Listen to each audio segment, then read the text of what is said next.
Hey there, Gaming Outsider listeners. This week we're back to community questions, where we answer questions from all of you. It's been a while, so we're really looking forward to that. In news, Sony made some announcements at CES this week, and you'll also hear my impressions of a game called NEScape, which is a port of a homebrew NES game where you navigate an escape room. This is the Gaming Outsider.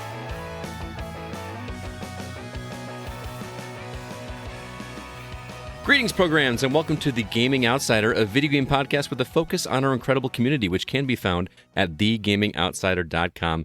It's Sunday, January 8th. I'm your host, Scott Clark, and joining me are my two giggling friends, Zach Parkerson.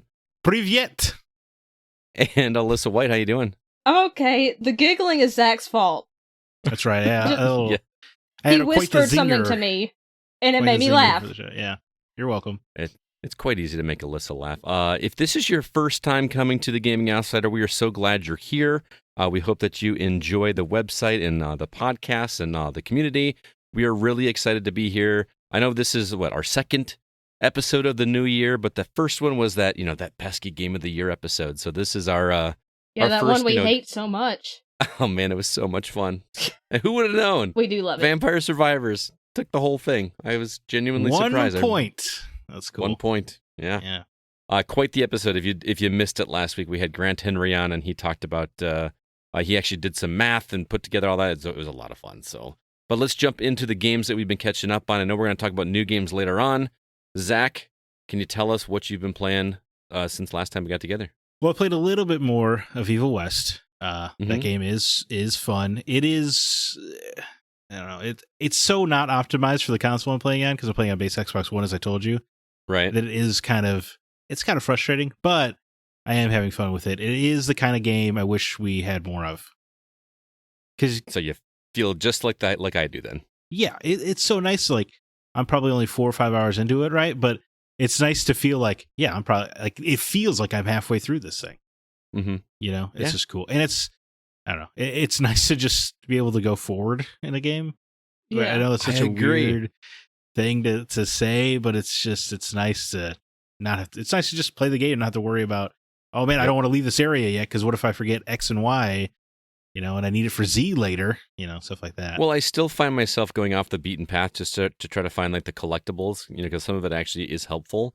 Right. But it's not like a stressful situation like in other open world games where it's like, should I go? No, just enjoy the game. Just have some fun with it. And right. Well, and the off the beaten paths are short, right? So it's not like in a lot of games where you feel like you're going the right way, and then 10 minutes later it turns out it was a side path or something like that. Oh, yeah. Right. Yeah. Or you think you're on the side path, but it turns out you're on the main road and now you can't go back. Those Well, I always hate when that happens. Yeah. Which is really funny, because I feel like game developers nowadays try to hide the fact that you're doing that you're that you're going off on a side mission. They just want you to like naturally experience the game, because that's like, how real life is. You just, whatever happens. No, if I'm playing a game, I don't want to experience real life. I want to. Yeah. Right. Yeah. That's true. It's kind of crazy, because I feel like when I was a kid, all I wanted was realism. I wanted the holodeck for video games, and now I don't want anything like that. Yeah, it's funny. I wonder what that is. Is it just getting old? Because I'm the same way. Where like it used to be, if you were playing a Western game and you had to reload each shell in the revolver individually, I was like, oh, this is so awesome. But then in Red Dead, I was like, God, this takes forever. Like, just let me shoot some dudes, So I don't know. I don't know what's wrong with me. I think it will be interesting, Zach, whenever you do eventually, inevitably upgrade to a Series X, and you get to go back and play some of these games that you've been playing on the original Xbox and see how much better they play. Well, I think I'm going to need to upgrade because it's Starfield, probably. But yeah, definitely. If you really want to play that, you're gonna need to. It's not. I mean, at this point, you could really even just get away with an S, man. They were on sale for like $250 over Christmas. Yeah, that's true, because I don't buy games on Xbox. It is a Game Pass machine, for better or worse. So yeah, you're probably right. Yeah, you could get away with an S. Yeah. And from what I've read, I'm not a technical guru by any stretch of the imagination, but the specs are close enough between the S and the X that and you don't care about graphical specs outside of the game-breaking stuff that you're dealing with in Evil West right now. Or not game-breaking, but you know what I mean? Like, well, it's a difference between like, oh yeah, this train doesn't look good, I don't care, to like, it is just flat because the textures can't load on this console. Between that and wasn't it like Vampire Survivors? You said like was taking forever to load or something. It takes 3-ish minutes to boot up. That's crazy. When you click the button, it's funny, and then like to start the first map or whatever, it takes like a minute to load in. But then after that, everything's fine. It's just really, I just assume it's an optimization problem because there are only like 12 people left playing on a launch Xbox One. I just happen to be one of them. Right. Yeah. No. What else you been playing? I got to get through Star Wars Jedi Fallen Order before Survivor comes out, so I'm tearing through that. Not much to say other than the game is perfect, so it's really easy playing. Still, you're still like me that you think the map is pretty awesome and don't understand the complaints about the map? I can't wrap my head around the complaints about the hollow map. It seems it's perfectly readable to me. Is this your first time playing? No, I've played it. Oh, okay, I was going to be like, I thought you'd played it before. Oh, yeah, probably half dozen times or something. I have the platinum, in fact. It's just so fun to replay. But I gotta, you gotta replay it before the sequel comes out. That's true.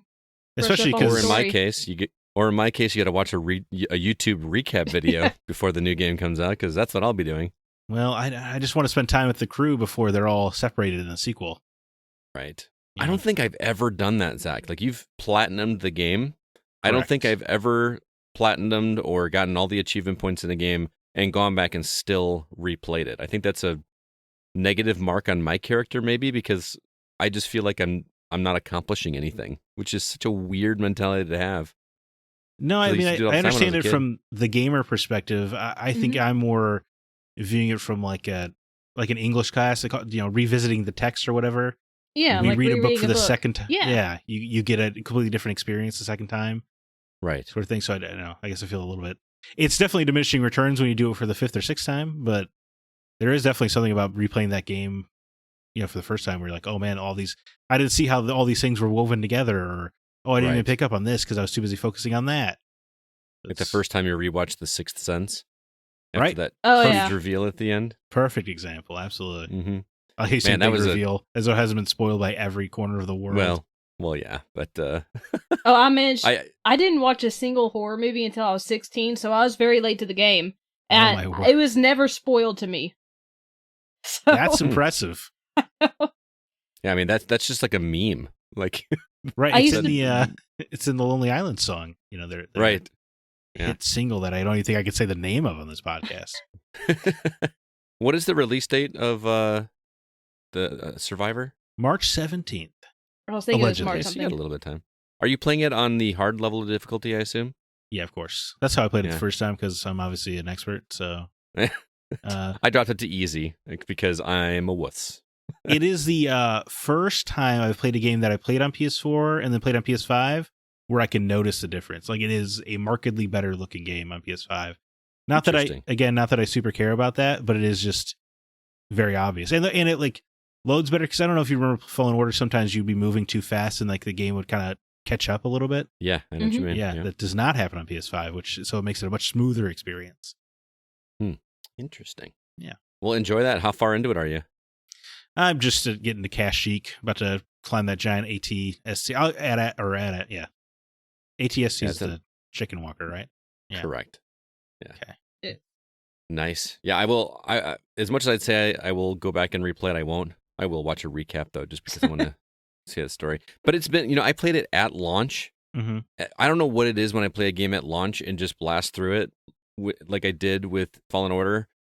But whenever I do go back and play it a second time, any game, if I play it right at launch, I feel like I'm playing it for the first time again sometimes, because there's such a long gap, and it's not like I spaced out that gameplay through several months. I condensed it into a week or less. Right. You know what I mean? Mm-hmm. So, or maybe I'm just getting old and those brain cells just aren't working. I think it's just how brains work. It's like when you binge a show, you kind of forget it by the next year, but if it's weekly, it sticks with you longer.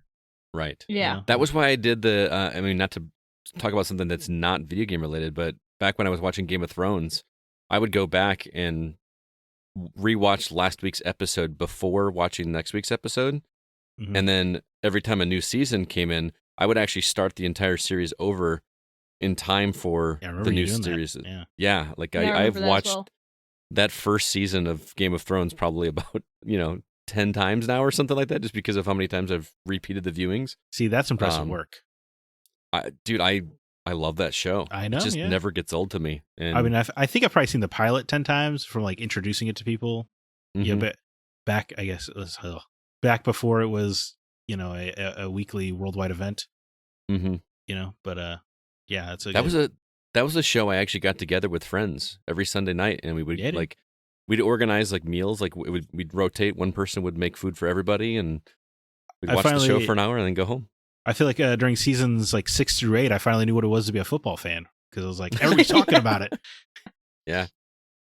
Alyssa, what about you? What have you been catching up on? I'm still playing Kentucky Route Zero because it just hooked me, and I really can't say anything about the story because it's best just to go in not knowing pretty much anything about this game, because it's so weird. It continues to be weird. But do you like it? Oh, I'm really liking it, yeah. Okay. I'm so curious because all I know is there's a dog that wears a straw hat, and everyone just says that this game is a very memorable, weird game. Oh yeah, you're going to remember it. There's just so many different story aspects, and the game changes, and it's wonderful. If you're into weird stuff, this is something for you. Like weird in just like oddball, random, outside the box things that happen, or is it uncomfortably weird? The former. Okay. So far, well, it could go into the latter, but it hasn't yet. Okay. But yeah, it's on Game Pass if you want to play it. I should. I'm knee deep into something that I'm going to talk about here shortly. But speaking of uncomfortably weird, looks like you've also been playing some Cult of the Lamb. A little bit. I played about 40 minutes worth. I need to get back to it, but I did really like it for as long as I played it, which not very long. But it's so cute, but then it's disturbing at the same time. You're just like, you're sacrificed at the beginning of the game, and you have to make your own cult of other sacrificed cute little animals. And also, this kind of is ticking off like one of my New Year's goals for this year, because it is a roguelike, kind of, when you go to the dungeons. Because that's true. And also, I was like, oh, this game is super easy, because I was just breezing through the enemies, and then I got to a mini boss, and it killed me like super fast. I'm like, okay, not so easy. Take it back. I didn't think about that, Alyssa. We that's something I can actually add to it. We remember last year when we did our resolutions episode, and CB said he was going to make a spreadsheet, and he never did. Right? I made a spreadsheet. Did you guys actually? I shared it with you guys. Did you get it? Of course, yeah. I did get it. So I can add that to your spreadsheet now. You know, instead of insert title here, we can write Cult of the Lamb. And I'll have you guys know that I have upheld my part of the bargain of keeping my phone off for an hour each day, which has been a game changer in terms of playing games. Yeah. Who would have known that? So that's been great. And I also fulfilled my first my first play with the community week. So my first week is checked off. I did play with my normal group of CJ, Joel, and Christina. We finally jumped into Borderlands 3. I can't remember if either of you played Borderlands 3. I know I'm going to assume didn't. No. It's more Borderlands, and weirdly enough, though, I feel like the humor is toned down a little bit in this one. In terms of like just the ridiculousness of it. There's not, Handsome Jack talking about butt stallions and things like that. I mean, it's definitely the cell shading is still there. The art style is still there. The tone is still there, but it's just not. I don't know, man. I think Zach, you might appreciate this one a little bit more, especially because the shooting is just so dang fun. It really does feel like more Borderlands, but some of the changes are significant. I feel like this wasn't in the original, where like when you jump, you can actually like grab onto a ledge. That's like just a game changer for me. The weapons feel good. The skill trees are fun. And it's just a great game just to get together with people and chat, while you're going through the way. And apparently this game is massive. I looked at the achievement list just because that's who I am. And there's something like 1,700 achievement points after all the DLC. And there's multiple planets that you can go visit as opposed to just Pandora. Pandora, which is what the other games are. So I am glad that we've got back into this. My only worry, and you guys will appreciate this, is that Diablo 4 is coming this year. Oh yeah. And that's gonna be our new game to jump into. And I worry that we'll never go back and finish Borderlands if Diablo 4 is as good as we all hope it is. So anyway, the other thing, remember my resolutions also were to play as many games for myself as I was for a review. Yes, sir. I decided to jump back into a game that I never finished as a kid, and that's Final Fantasy VIII. I actually just picked it up it was on sale on Microsoft for $10, and started Final Fantasy VIII. I realized I typoed it incorrectly on the format here. Yeah, about a little sausage making. Scott put 7 on the format, which I was ready to talk about it. I mean, yeah, it's Zack got excited. No, we've talked about 7 plenty, but 8 was one that you know that opening video where they play that song and it's almost like it's in like Latin or something like that. It's a super cool little trailer for the game almost. Yeah, I mean this game came out in '99, and in 1998 when that trailer released, I had to download it on my computer through my 56K modem, and it took overnight to be able to watch that like 2 or 3 minute video. It's different world we live in now, but I must have watched that thing 40, 50 times. I was so amped for Final Fantasy VIII, and I played the mess out of it, but I never finished it.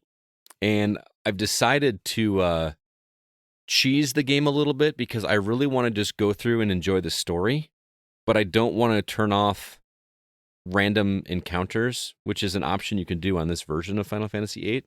Right. Because I did that with 7, and I wound up just being severely underleveled. That might be okay with Final Fantasy VIII because I'm not sure how familiar you guys are with it, but in Final Fantasy VIII,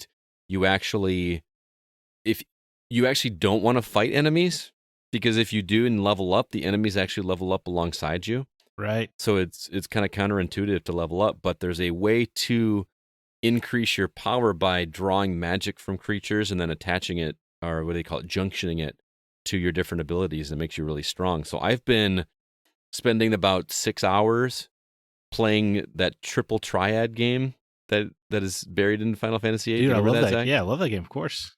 I've just been farming cards, and I got all the abilities so that you can turn the cards into items, which can then be refined into magic that you can then junction. So I'm everything that I'm doing now is one hit killing. when I actually go in, when I finally just stopped and went into battle, which is really cool. In fact, you remember the opening mission when you have to go like for your seed exam or whatever, and you got to go retrieve Ifrit? No. Actually, that's before the seed exam. Okay. That's like the last trial you have to do before you get to take the seed exam. Right. You go with your hot teacher, right? Quistis, who I swear has a thing for Squall. It just seems painfully obvious. There's no ifs about it. She's definitely into him. Yeah. It's really funny, which is funny because then he says, "Who's that girl that came in?" He's referring to Renoa, and Quistis even seems disturbed by that. Jealous. Like, yeah. Well, she's supposed to be a super young teacher. I think there's only like 4 years that actually separates him and Quistis. Right. Yeah, so it's all, it's all good. Yeah, Quistis was definitely a late teens crush for me when I was playing video games. So anyway, no, the mission I'm talking about is when you actually get sent to I think it's Dalit or whatever, and then at the end there is a mechanical spider-like thing that chases you, and you have to get back to the beach in 30 minutes or whatever. I do remember that. And it's designed to be a boss that you don't finish, and I am so leveled up that I was actually able to beat that boss. Oh wow! Which is really cool. Do you get anything cool for it? You get 50 AP points, which is a lot of AP points at that time. And there's something else that you get, but it was the AP points were a real big part of that. So that's cool. So I just finished that, and I saved, not about an hour ago, and I got to go back and see what my results of my seed exam are. I know I didn't do too well, but I don't really feel like, because the only real benefit for doing well on your seed exam on that, because for those that haven't played the game, you're in a school, and before you actually set off on the actual mission and things happen at this school, you're learning to be a mercenary, more or less. And the game starts with you going on these missions, and you're being evaluated. and depending on how well you do determines how much money you get as your salary. The game mechanics work that you don't actually get gold from killing enemies. You actually get, like, every so often the game just gives you money. Kind of like the board game Life, where like you like spin to see what your salary is going to be, and that's how much you get on payday every day. That's how this game works. So anyway, I am really enjoying being back in this world of Final Fantasy VIII. I am looking forward to going through and experiencing this story finally, because I got real close to the end, man. And I'm kicking myself that I never did it. So, and Cypher's a douche, by the way. Yeah, he's awesome. Yeah, he's kind of a cool character. I like the way that he holds his gunblade too. He does like the side arm thing. Yeah, he points it out or whatever. Yeah. He's a really cool character. I've also never beat Final Fantasy VIII. I got to there's a big plot twist involving an orphanage, and after that I was so annoyed that I just stopped playing. Oh, because of how cheesy it was, or? Yeah, I mean, I obviously can't really give it away here, but yeah, it makes soap operas look believable. I've never played Final Fantasy VIII, so I have no idea what's going on. I'm just like, yeah, cool. I don't remember what you're talking about. I've gotten there because I've gotten to disc 4. It's well past disc 4, right? Yeah, I think it's right near the end of the game, from my understanding. Okay, but I just couldn't do it. Alyssa, if you do ever jump into that game, let me know so I can give you some pointers, because there is some stuff that the game clearly doesn't want you to know, because you can exploit it to make the game a little bit easier, and I can teach you how to do that if you want to. I'm all for exploiting things. Yeah, that didn't sound right. Wow. Yeah. Send me the link to wherever that happens. It is definitely one of the more complex JRPGs I've played, which is shocking that I like it so much, because I really like the simplest ones. Because it can be, but you can also just kind of brute force your way through FF8. Can you? I mean, I feel like I didn't try to do anything special. I know speedrunners just don't. They just ignore random encounters and then just throw grenades at bosses. I didn't even know there were grenades in the game. So I think you buy the item store or something like that. Yeah, it's funny. I did not know that. So I've been spending all this time grinding triad cards, and I don't need to. I think your way sounds more fun. It is kind of fun. I've got 100 tornado magic, which I don't even remember tornado magic being a thing, but I had to really grind to get those. There's one specific card that you have to win off of the other people that you play, and you just basically have to play them until one of them happens to show up in their hand, and then you have to beat them, and then that's a 1. And you need 5 of them in order to get 100 tornado, and then there's 3 characters. So are you doing a lot of saving and loading? Yes, if I lose, because I don't know if you remember how the card game works. You basically put your cards out there, and if you lose all your cards.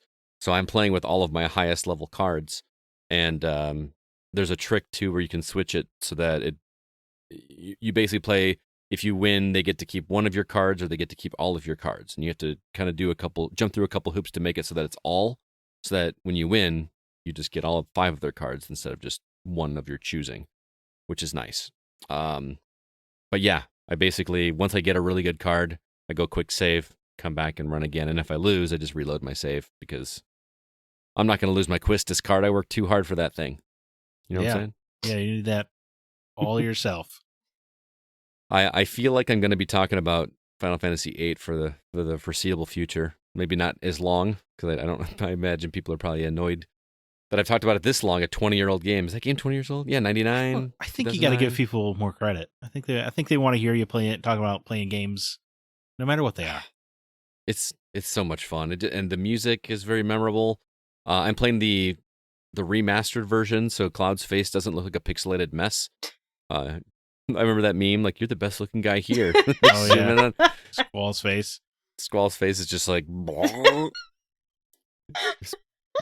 it's great. So, I remember little bits and pieces. Was Laguna a character? I feel like there's like a flashback. Oh hell yeah, dude. Well, he's like a third of the game probably. Yeah.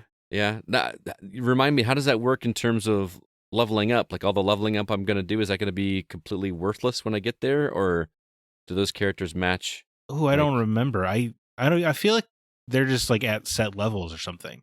Right. So I'm going to struggle. Because your flashbacks go, like years will separate when you see Laguna's life. Right. So I feel like I don't remember there being a lot of leveling up with him. Okay. That's true. That's Are good you to gonna know. Are you gonna play 9 after this? Huh? It's on the list. I did start 9 a few weeks ago, if you remember, or Yeah. it might have been a couple months ago.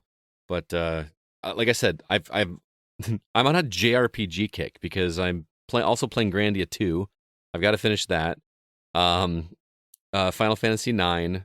I really want to play Rise of the Third Power, which is sitting on my Xbox, and what's the other one that I said? It was like the Chrono Trigger, the love letter to Chrono Trigger. Chained Echoes? Chained Echoes, which you guys need to play that game. Man, is that good.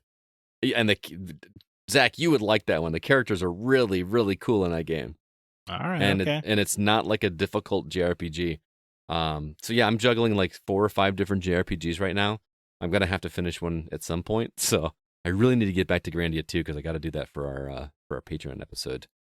At this rate, Kevin's gonna beat me going through. Is he playing Robotrek? Yeah. Robotrek, yeah. Well, hey, let's go ahead and move on and get into some of the video game news.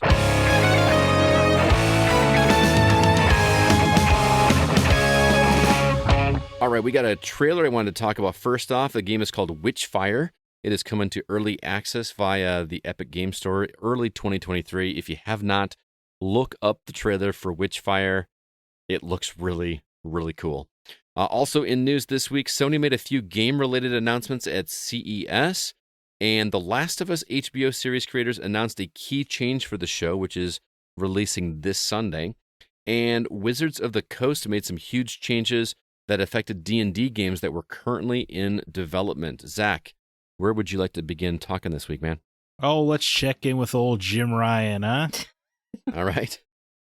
Yeah, they announced with a Project Leonardo, a new controller. That's cool. It's their accessibility controller, right?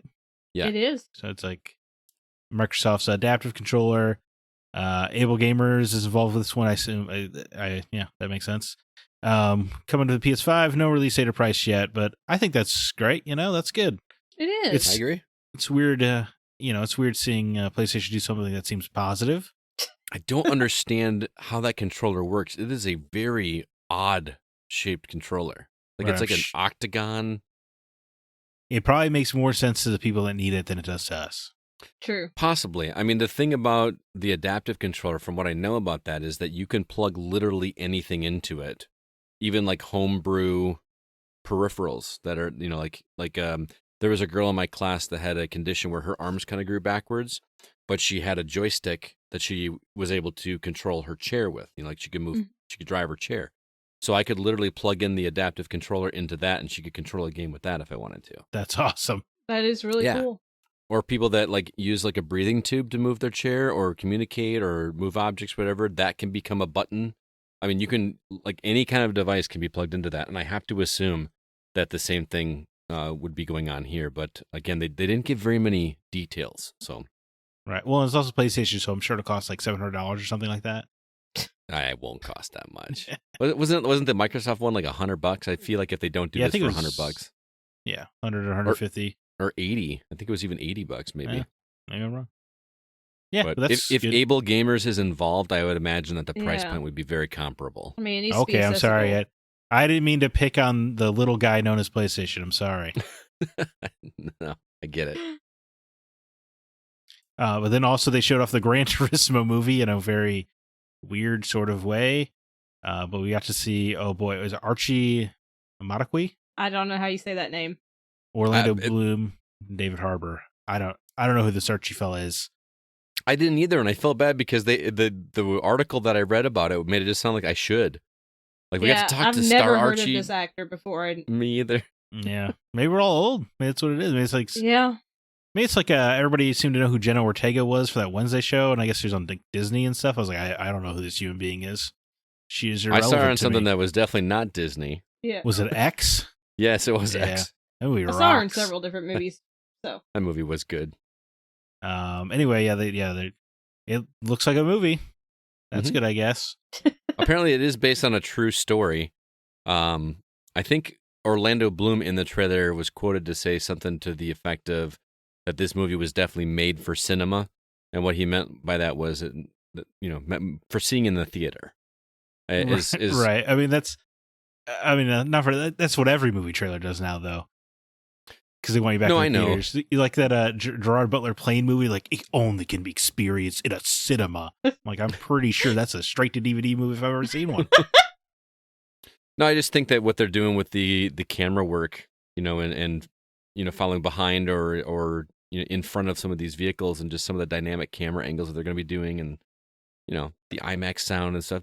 As much as I'm not into cars, if I were going to see this one, I would want to go see it in the theater, like in a big IMAX theater, just to, I don't know, like when I went to see Top Gun Maverick on opening weekend, I saw it in one of the fancier big theaters with the huge surround sound, and watching it at home was just not the same. Makes your chairs shake. Yeah, and not like because I didn't go to one of those theaters where they actually are supposed to do that. What is it, 4DX? Yeah, or the 4D, yeah. Yeah.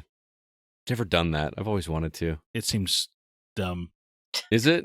I feel like it would get old after about 20 minutes. I've never done it. It just seems like a really dumb thing to spend money on to me. Yeah. Gotta try it once, though, right? I don't think so. Anyway, this I hope the movie's good. It does absolutely nothing for me. I don't care about Gran Turismo. I don't care about cars. I don't care enough about Orlando Bloom to see a movie because he's in it. I'm the same way. This does nothing for me. I mean, from a story perspective, no. And it's also weird seeing Orlando Bloom. I don't know. Orlando Bloom is always Legolas to me. And like just seeing him age it feels wrong for some reason. I don't know. Right. Seeing Will Turner behind the wheel of a race car. Right. That's where he disappeared too. Yeah. It's a Flying Dutchman, his return. Anything else announced there? Oh, yeah. I mean, I was a big fan. PS5 surpasses 30 million units sold. And Jim Ryan, thankfully, said the shortages are essentially over. I say thankfully because I see them in stores when I go to stores now. Like, so it's not... I'm just glad that he's finally saying it because the narrative of, oh my God, nobody can find a PlayStation has been pretty annoying. Mm-hmm. If you... At least for 6 months, if you wanted a PS5, you can get one. I mean, some of us were F5 masters. You know what I mean? So that's from back in your day, of course. I'm saying it's no trouble now. If you wanted one to play God of War, you could have easily gotten a PS5. That's all I'm saying. Yeah. So I'm glad that Jim said it because then finally maybe I can stop hearing about it online. That's all. It's very annoying. But 30 million units, that's no joke. Good for them, I guess. I can't. You know what? It's a perfect time to announce another price hike. Oh yeah. Yeah, everybody's excited about it. I wish we could take recordings of you right now, Zach, and take them back about 3 years. Or maybe even further back than that. When you were just like Sony could do no wrong and Microsoft were a bunch of jerks. The pre-Jim Ryan era. Yeah. He really changed things. Hey, you know what? I am hard on PlayStation because I love PlayStation. Mm-hmm. And I know they can be better because they have been better.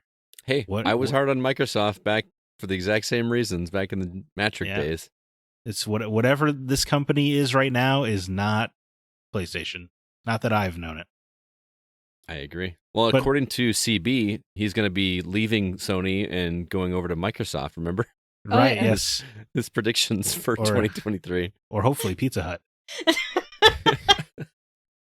And then they talked a little bit more about PSVR 2 in that Gran Turismo 7 will come to PSVR 2, and in an unprecedented move for PlayStation, it's a free upgrade if you own the game. Yeah. See, that's fair. It is unprecedented. They want to charge you $10 for everything. I know. True. Remember the math equations you had to do if you had a Ghost of Tsushima copy on PS4 and you wanted to upgrade? I still don't understand what I have to do to play Intergrade on PS5. Dude, exactly. I seriously don't. I thought like I went to the store to look at it and it's trying to make me buy a $60 game again. I'm like, I own this on PS4. Right, dude. Or like if you want Spider-Man on PS5, you have to buy Miles Morales on PS5 first to unlock the option to pay $20 to get Spider-Man. What? What are you talking about? Why do I got to play video games to play the video game? Either way, thank you, Sony, for finally giving half a damn about your customers and product. Right. But also Beat Saber's coming, which I would have to imagine will not be a free upgrade. No, that'll be... You're going to buy it again. And that one I don't blame Beat Saber because, I mean, that's your revenue stream, right? And everybody is going to buy it. I mean, and that's going to also be a $15 game, or Right. $20 game. That's not going to be a $60 Gran Turismo, or whatever. But, That's very true. and honestly, Beat Saber is one game that I wouldn't have a problem paying $20 for again, because as much as I played that game on PSVR and Quest, I got more than $20 worth out of it. Yeah, You know what I mean? feel it's like one of the definitive VR games for sure. Yeah.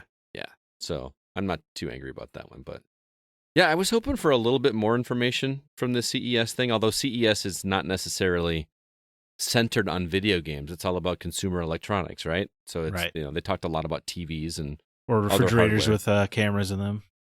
they have refrigerators with cameras on them. Yeah, so you can see what's in your fridge while you're at the store, so you know if you need to get new milk. Oh yeah, I've seen those before. Yeah. Oh, wow. What It's a world really we live in. we live in hell. We live in a hellscape. I just can't wrap my head around that. I mean, I All understand what you're saying, like, but it just seems like a very expensive thing to pay for the off chance that you forget to look in your fridge and see how many. Well, now you don't even have to think about what you need in the fridge. You can just check while you're at the store, Yeah. man. You don't have to think about You it. don't You're a even have to make a list. You can be a better consumer. No. Buy, consume. Fight Club. Yes. Dude, I just watched that movie last night. Did you? I did. It's so It's great. my all-time favorite movie. I Wow. love that movie. It's a good movie. I love this. It's a- Let's restart all the credit cards to zero. I'm in. That and that line that Helena Bonham Carter says, she's looking up at the camera while they're laying in bed. Oh, dude, it's one of the Oh, fun. Oh, I had to. It had been so long since I seen it. I forgot about that line. I was laughing so hard I had to pause the movie. oh, really? It's such a good line. So good. Apparently that was an ad-lib line too, but Really. Anyway, yeah, you can't say that on we the are- show. Anyway, I know, definitely can't say that. Anyway, video games. yeah. Alyssa, what about you? Which story would you like to talk about? Well, The Last of Us HBO series creators announced a key change for the show that differs from the game. I'm glad you guys want to talk about this because reading the comments about this story online were really annoying to me because I can't really tell. I have thoughts, but why don't you explain to everybody what we're talking about, Ooh, Alyssa? I'm intrigued. So, in the series, which releases on this Sunday night, the 15th, the spores, which were how the infection spread in the game, will not be present in the show. Apparently, some kind of tendrils will be used instead. Okay. I understand the idea that, hey, if this fungus spreads by spores, then everybody would just be infected. Yeah. Right? There's no way to escape it. I get that. But correct me if I'm wrong, but the spores played a significant part in the story in terms of Ellie's immunity. Right. Right? It's what Mhm. makes Ellie important, right? Yeah. So if you're going to do that same thing with the story, how is she going to be immune to tendrils? Like they just won't attack her? Like I they won't guess, be yeah. attracted I don't to know. her? They'll just be docile around her, I guess. Which Well, I tell you doesn't- what, the fan art for this show is gonna be out of control. Oh, no. Wow. Yeah.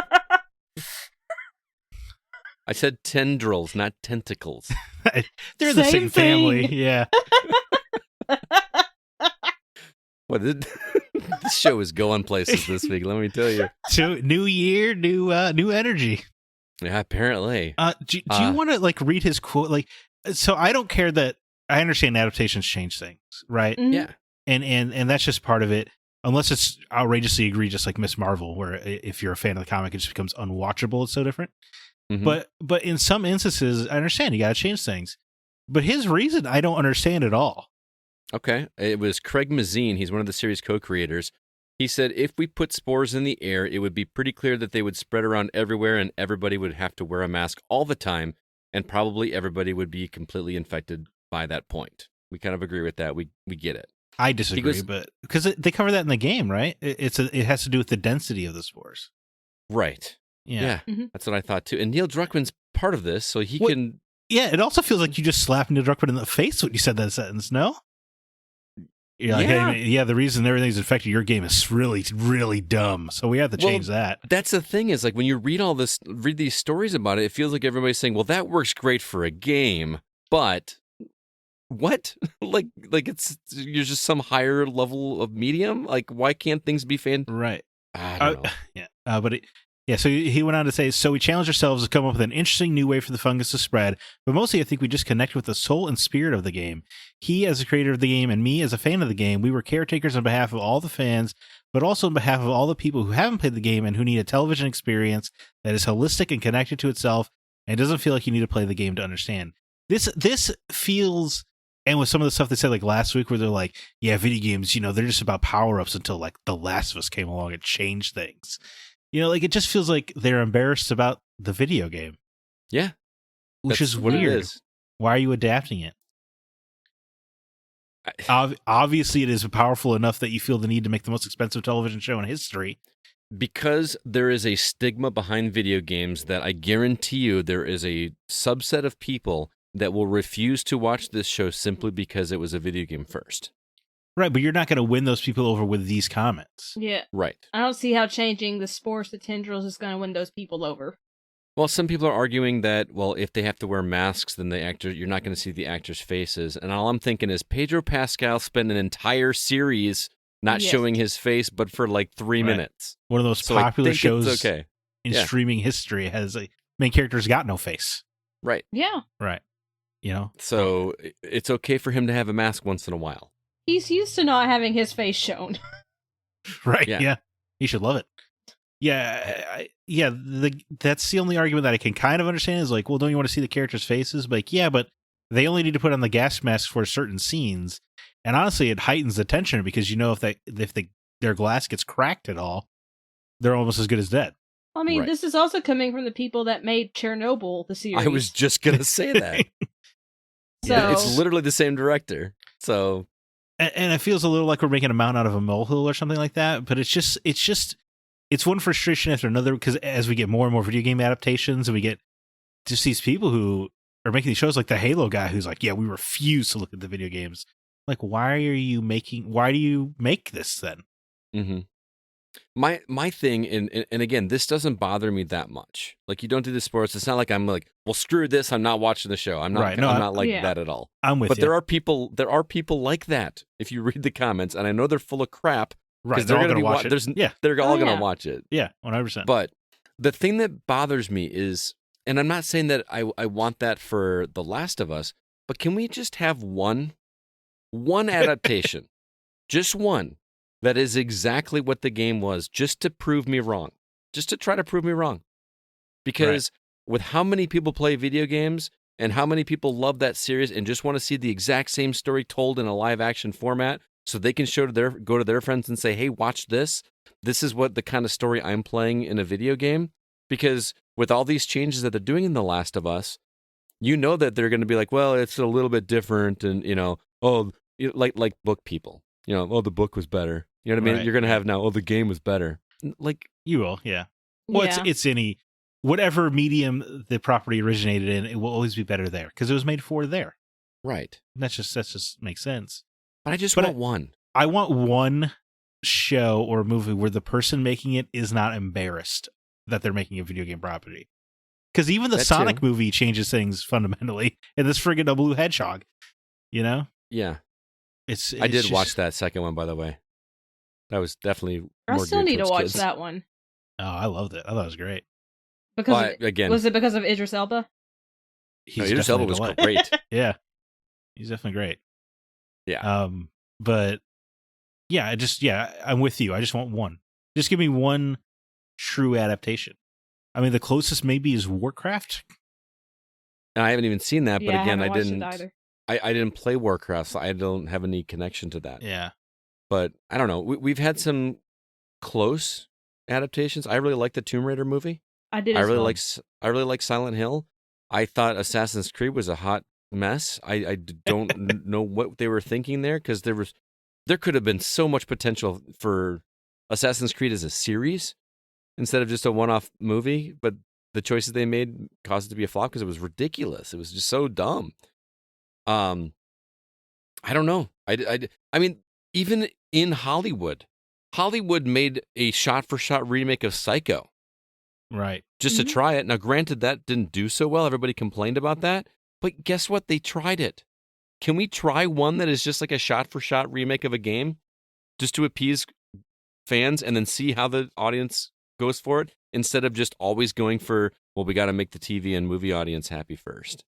Like, there's so much overlap there that I feel like you could still make a profitable product. Well, it's just weird again because video games are more popular than movies and television.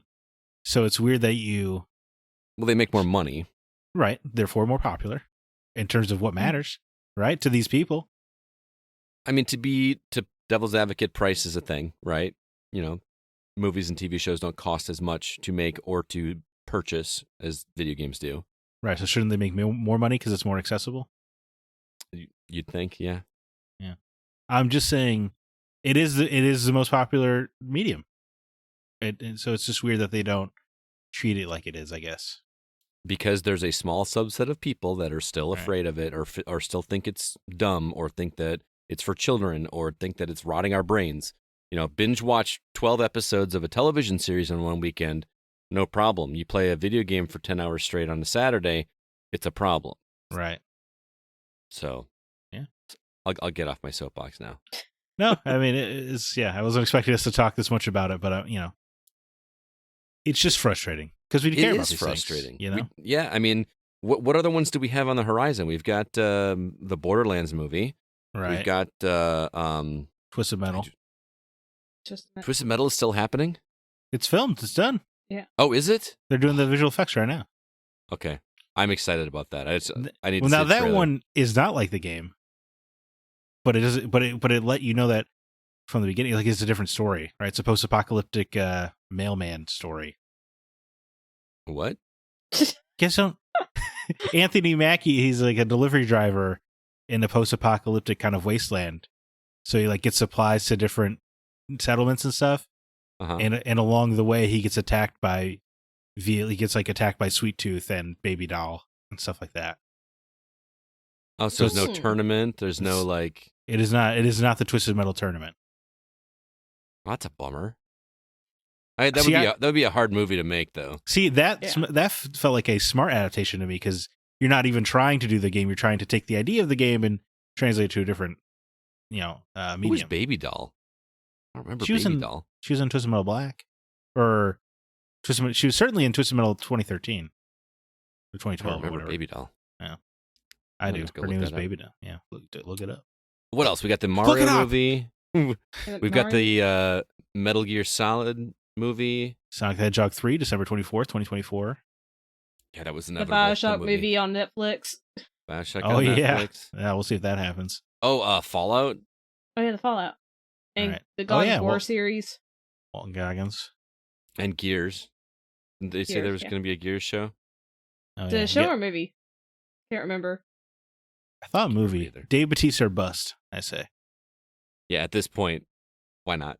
Like, what would be your reason for not getting Dave Bautista? Everybody wants him. He wants to do it. Yeah, they put him in a game as a Marcus Phoenix skin or whatever. Just let it happen. Yeah, I don't get it. Anyway, the last story I wanted to talk about before we moved on was this, just briefly, this Wizards of the Coast thing. Apparently, so for people that aren't familiar with Wizards of the Coast, they are the arm of Hasbro that is responsible for the Dungeons & Dragons and Magic the Gathering franchises. And they basically made some huge changes this past week, one of which canceled at least 5 different video game projects that were being worked on by independent studios. And this is a quote from Wizards of the Coast. They, quote, made some changes to our existing brands and those which show promise in expanding or engaging our audience in new ways. From what the article I read said, Baldur's Gate 3 is unaffected, so that game is still safe, because that was also done by a studio not Wizards of the Coast. But I don't know. I'm in a D&D campaign, so I have very little knowledge of this, and this is like the first time I've got into it. But I know how big D&D is, and I know that the last. What was that game? Dark Alliance? Was that the one that was on Xbox? Yeah. So bad. That game was broken. That game was straight up busted. So at some point I understand it, but it's hard for me to tell after reading a story like this if it is them protecting their property or them just not wanting other studios to have their hand in the D&D franchise. I don't know. But 5 games, like just were in development, just done. And apparently even like 15 employees at Wizards of the Coast are now out of a job. Now, granted, they're going to be offered to, the ability to move within the company if they want to. So it's not like they're just like, see you later. But I don't know. How do you guys feel about this? Or do you feel one way or the other? I think honestly, Dark Alliance was so bad that this rung as good news to me. So I don't know. We're living in a weird world right now where things are getting canceled or removed. I don't know. I guess it didn't bother me. It was like 5 Dungeons and Dragons games were in the works, and I was like thinking about all the Warhammer games and all the Marvel games coming, and I'm like, dude, one of my predictions should have been like, hey, 60% of games released are gonna be licensed this year. Right. They are coming, man. Every game. Well, apparently not, because yeah, you're right. Yeah. Yeah. Touche. So I don't know. Like I said, I need to read a little bit more on it, but like I said, my only real dabbling into Dungeons and Dragons is in the campaign that I'm doing, and I'm just kind of along for the ride on that. You know what I mean? Right. It could be it could be a tabletop RPG set in the Alien universe or in Middle Earth or something. I'm just playing the game. You know what I mean? Yeah, I like that though. Sounds cool. It does sound cool. Alyssa, are you bummed by this information? Are you a D&D? Were you waiting for a bunch of D&D video games? I really have zero knowledge about D&D, so the news isn't upsetting to me personally, but I do feel bad for the people that lost their jobs. Which, again, they're not, like, completely, kicked out, but it's still probably a bummer for them. Especially if they're working on these 5 games and they get canceled. Right. Right. They could have been in pre-production for all we know. We don't know. That's true. Yep. Who knows? I feel like when this news broke, and it was Jason Schreier that broke this news on Bloomberg. It had to be. He's the only journalist left. Yeah. Well, but he also loves to jump on stories where people lose their jobs, as like it's the end of the world. And I'm not saying that I'm happy that people lost their jobs, but this was 15 people. Mm-hmm. You know what I mean? People lose their jobs for things like this all over the world, not just in the video games industry. And I would say honestly, for 5 projects being canceled, only 15 jobs is pretty remarkable.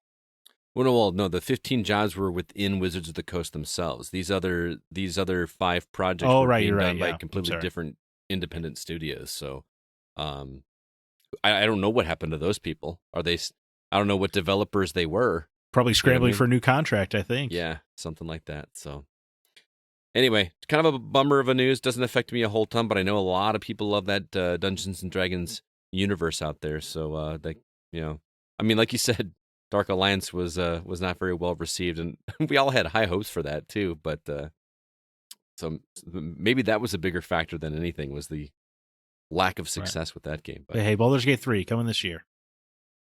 Well, guess what, guys? We have a Patreon page to help fund our podcast here, and we would love your support if you haven't supported us already. We've got several different tiers. If you'd like to kind of give us a little bit of a tip or thank you for doing the show, we would greatly appreciate it at patreon.com/thegocast. And we do thank you with some bonus content. More recently, we released a Desert Island Games episode with Grant Henry. You heard him on last week's episode, so if you'd like to hear about his history in gaming and his favorite games, be sure to check that out. We've also got some bonus episodes in the pipeline. I'm actually starting a spoiler cast for the Last of Us television series that we've been talking about. I'm doing that with Mr. John Davenport over at our sister podcast, The Hollywood Outsider. He and I are going to do a spoiler cast each week on that show, and it's going to be for our Patreon and his Patreon, so we're going to kind of scratch each other's back a little bit there. So stay tuned for that. I used to do shows like that with John all the time, and he's a lot of fun to talk to. We're also going to be doing our God of War Ragnarok spoiler cast. Kevin's going to give us a beginner's guide to D&D. CB has got some kind of games that aren't for us cooking up for us. And as I mentioned earlier, I'm working my way through Grandia 2 while Kevin works through Robotrek, and we'll be talking about that in the near future. So if any of those or any of our past episodes sound interesting to you, do us a favor, head over to patreon.com/thegocast. We would love your support, and I'd love to hear what you think of the episodes or maybe get some ideas for future episodes. With that, let's go ahead and jump into the new games that we've been playing.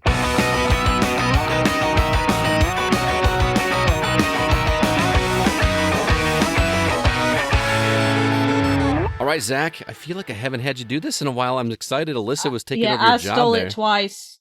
Oh yeah, 2 weeks in a row. Man, yeah, I don't know. Without my familiar cadence, is it even the same read? Dragon Ball Z Kakarot gets its next-gen treatment with PS5 and Xbox Series X versions coming to consoles January 13th. Spaceborne 2 is a very cool-looking space opera action RPG coming to PC January 13th. NEScape coming to Xbox Series consoles, Xbox One and Switch January 13th. One Piece Odyssey is a turn-based RPG, which is kind of cool to see for One Piece. Coming to PS5, PS4, Xbox Series consoles, Xbox One, PC, January 13th. Gigantosaurus Dino Kart, which is exactly what it sounds like. Yeah. is coming to PS5, PS4, Xbox Series consoles, Xbox One, Switch, and PC, January 17th. A Space for the Unbound makes its way to PS5, PS4, Xbox Series consoles, Xbox One, Switch, and PC, January 19th. That was kind of a cool-looking sprite. Story game. Colossal Cave coming to PS5, Xbox Series consoles, Switch and PC January 19th. Never Awake comes to PS5, PS4, and Switch January 19th. Tortuga, A Pirate's Tale. Looks kind of like a little pirate simulator coming to PS5, PS4, Xbox Series consoles, Xbox One, and PC January 19th. Persona 4 Golden finally comes to modern consoles with a PS5, PS4, Xbox Series, Xbox One, and Switch on January 19th.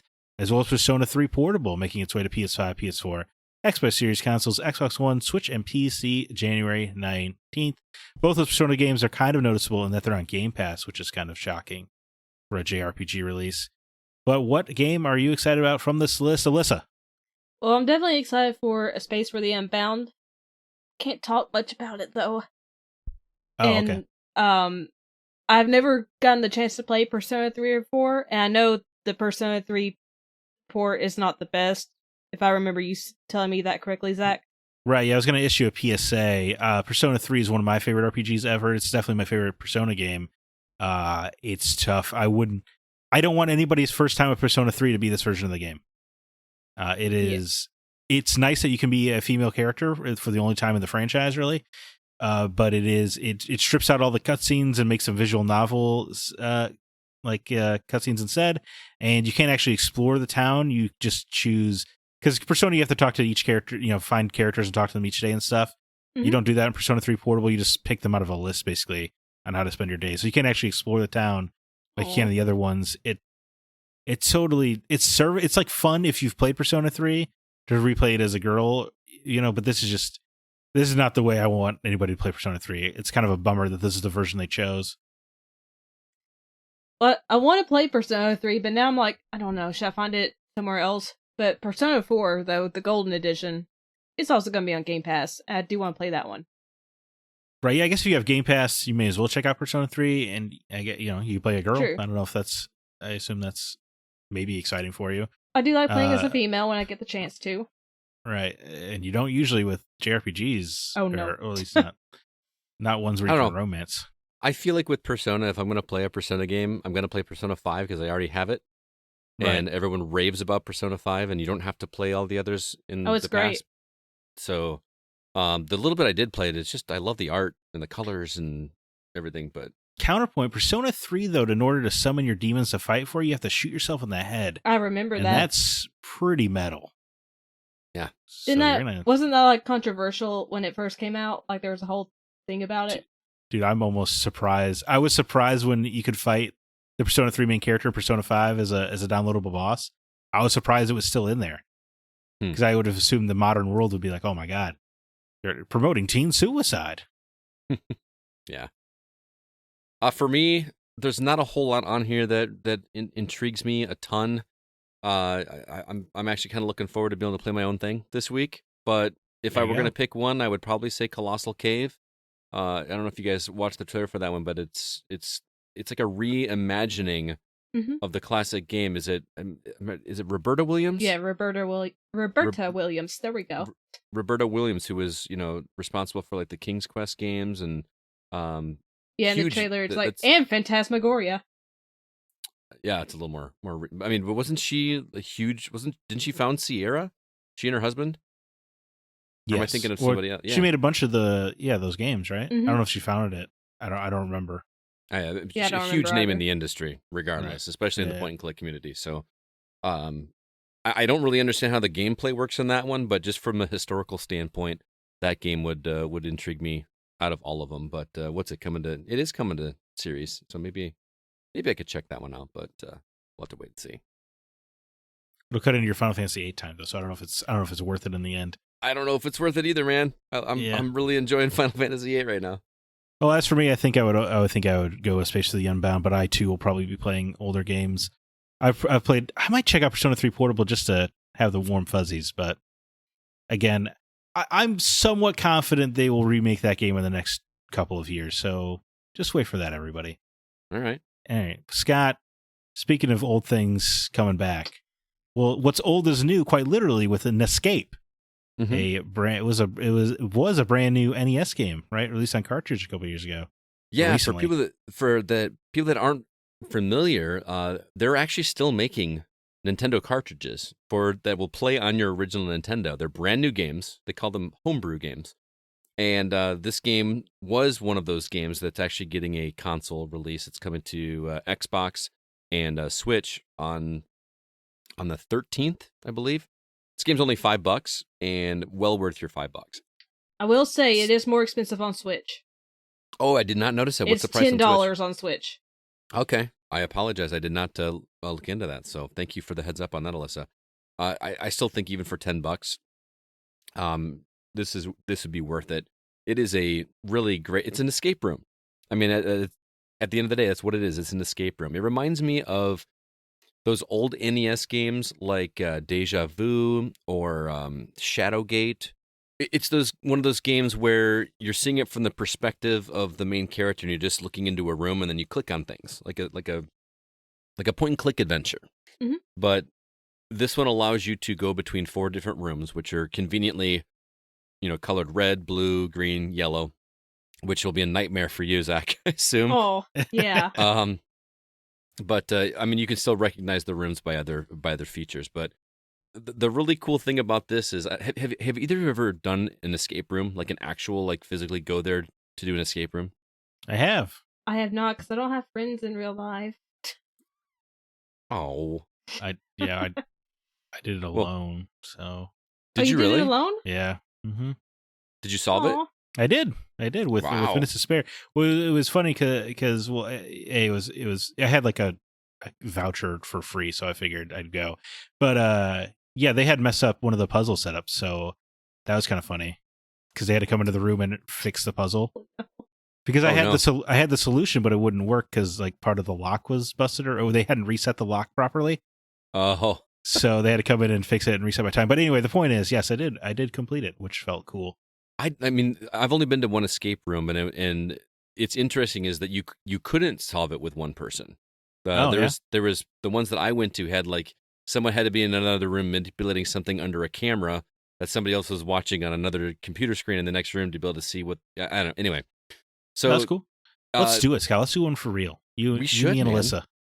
Yeah. Let's do it. All you guys got to do is come here. Just saying. Anyway, so NEScape or NEScape, I'm not sure which way it's pronounced, is an escape room, but it's all 8-bit, old school Nintendo technology.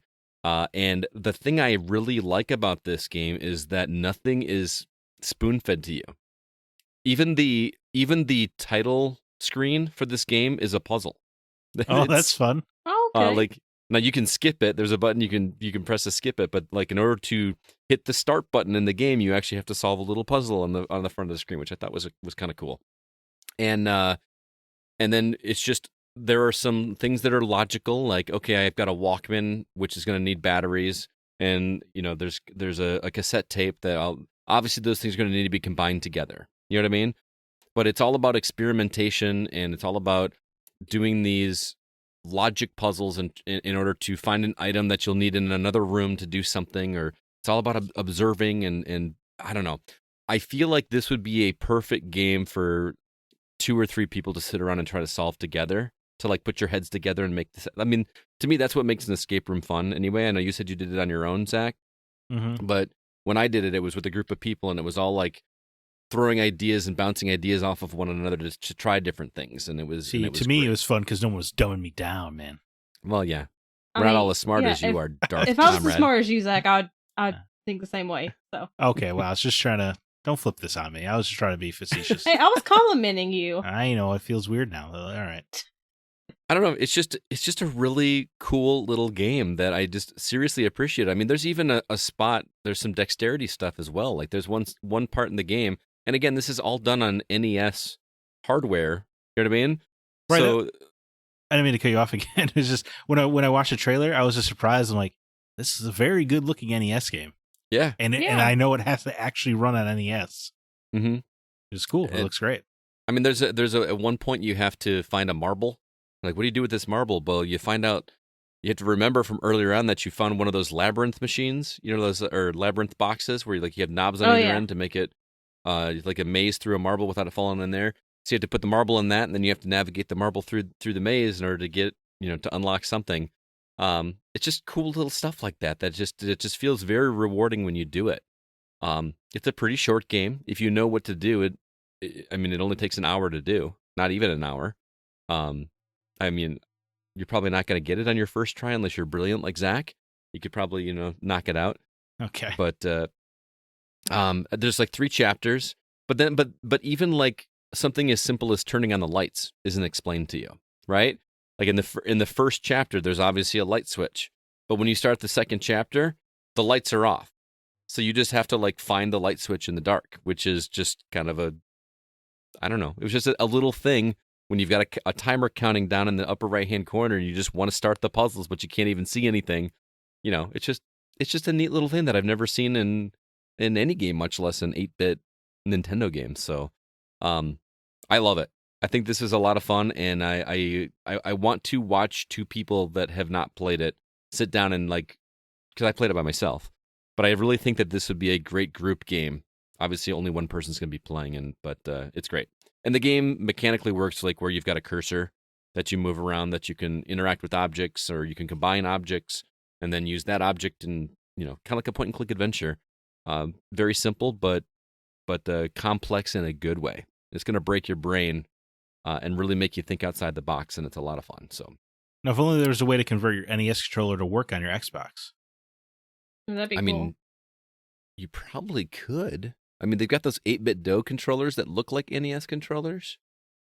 Fair So, enough. but it won't be like the actual like original hardware. I'm sure Right. somebody's figured it out. You But can plug it into the Xbox adaptive controller. oh, there you go. There you There go. you go. Use it that Yeah. way. It's only cost you $80 to be able to use your. Totally worth it. May as well just buy the NEScape cartridge at that point. There you go. So yeah, NEScape. Check it out, especially on Xbox for $5. It's the price of a cup of coffee, and you're gonna have a pretty good time and support these guys that are doing this, because I want more of this. Not necessarily like just the escape room thing, but I just want more NES homebrew games coming to platforms. Because as much as I love my NES, you guys know I collect it. It's just super convenient to be able to just play it on my Xbox. Plus achievements. Yay! Yeah. Right. That's a big deal. It's pretty cool. And it's not Are the you only getting- one. There are others. Are you going to get every achievement? I already did. There you Oh, go. you platinumed it. Yeah. Oh, yeah. Well, No, 'cause not really Xbox is- platinuming, but Here you go. the I know, equivalent. the listeners think I have an Xbox boner, but I'll say, hey, Xbox, what are you doing without a platinum equivalent? Come on. Yeah. It's been years. Oh, could you imagine if they if they did that and then retroactively gave whatever that is to people that got 1,000 achievement points on games? It's just so much more satisfying having like a separate achievement that, like the super achievement or whatever for every Yeah. game, It's just so much more satisfying. What It Xbox does is they do those like rare achievements. Where it makes the Right. noise and it pops a little diamond up on the screen. Yeah. Which is kind of cool, because then you can, you're in a subset of people that outside of people that will never be able to get that. You know what I mean? Which is, it's more Right. of a like, I was here first kind of thing, but There are rarity levels and trophies as well, though. that's true. Yeah. Yeah. But everybody trophies can are get just a them. superior system. That's all. I don't disagree with you. I just, I like the numbers. I like seeing that Yeah. the thousands and thousands of numbers grow, but I wish they did offer something like that. So They just need, I don't know what you call it, but they need a bigger achievement. That's how does all. that work on PlayStation? Because I know like on Xbox, you get 1,000 points per game, but then when they release DLC, then it jumps up to like maybe 1,200 or 1,500 or 1,750 or whatever points. So do you have to do you lose the platinum if they get DLC and you have to like get all of them again to get the platinum, or do you get another platinum, or how does that work? You keep your platinum. There's not a separate platinum for DLC unless it is released standalone. But also the platinum doesn't count towards your leveling up your experience either, though. Oh, so okay. it's really just kind of like a decorative thing to say, hey, you got all of the trophies in the base version of this game. Okay, so it's all about getting the achievements in the base. Yeah, and that way when they do add an extra 40 trophies and your percentage is like 57%, at least the platinum trophy's still there to like say, well, at one point he did have 100%. Yeah, I gotcha. Yeah, I would love it if they did that, or if they did like a base game trophy and then a DLC trophy. That'd be cool. I'm into that. Yeah. You know what I mean? Or one that is like, at some point the game is not going to get any more content, so this is like the definitive. I did everything ever possible. I don't know. Now we're reaching for the weeds, but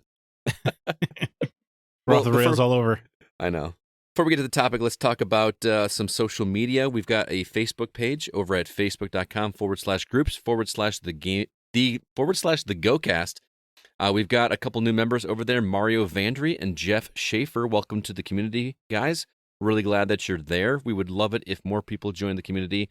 I try to keep it posted with any relevant news topics, fun video game related memes, and just conversation starting things. And really, really good community there, especially if you're looking for a game. Also, our Discord server, there's a link for that in the show notes for this very episode. That's where we do meet up when we do play with the community. Would love it if you joined over there. Also, if you get a chance, drop us a review on wherever you listen to this podcast. We would love to get in the ears of more listeners. So do us a favor, drop us a review. And lastly, our website is thegamingoutsider.com. You can find all of our episodes there. You can find all of our written articles, including my written review for NEScape, which you just heard me talk about. You want to be able to check that out, as well as all of our other written content. With that, let's go ahead and jump into our From the Outside In topic.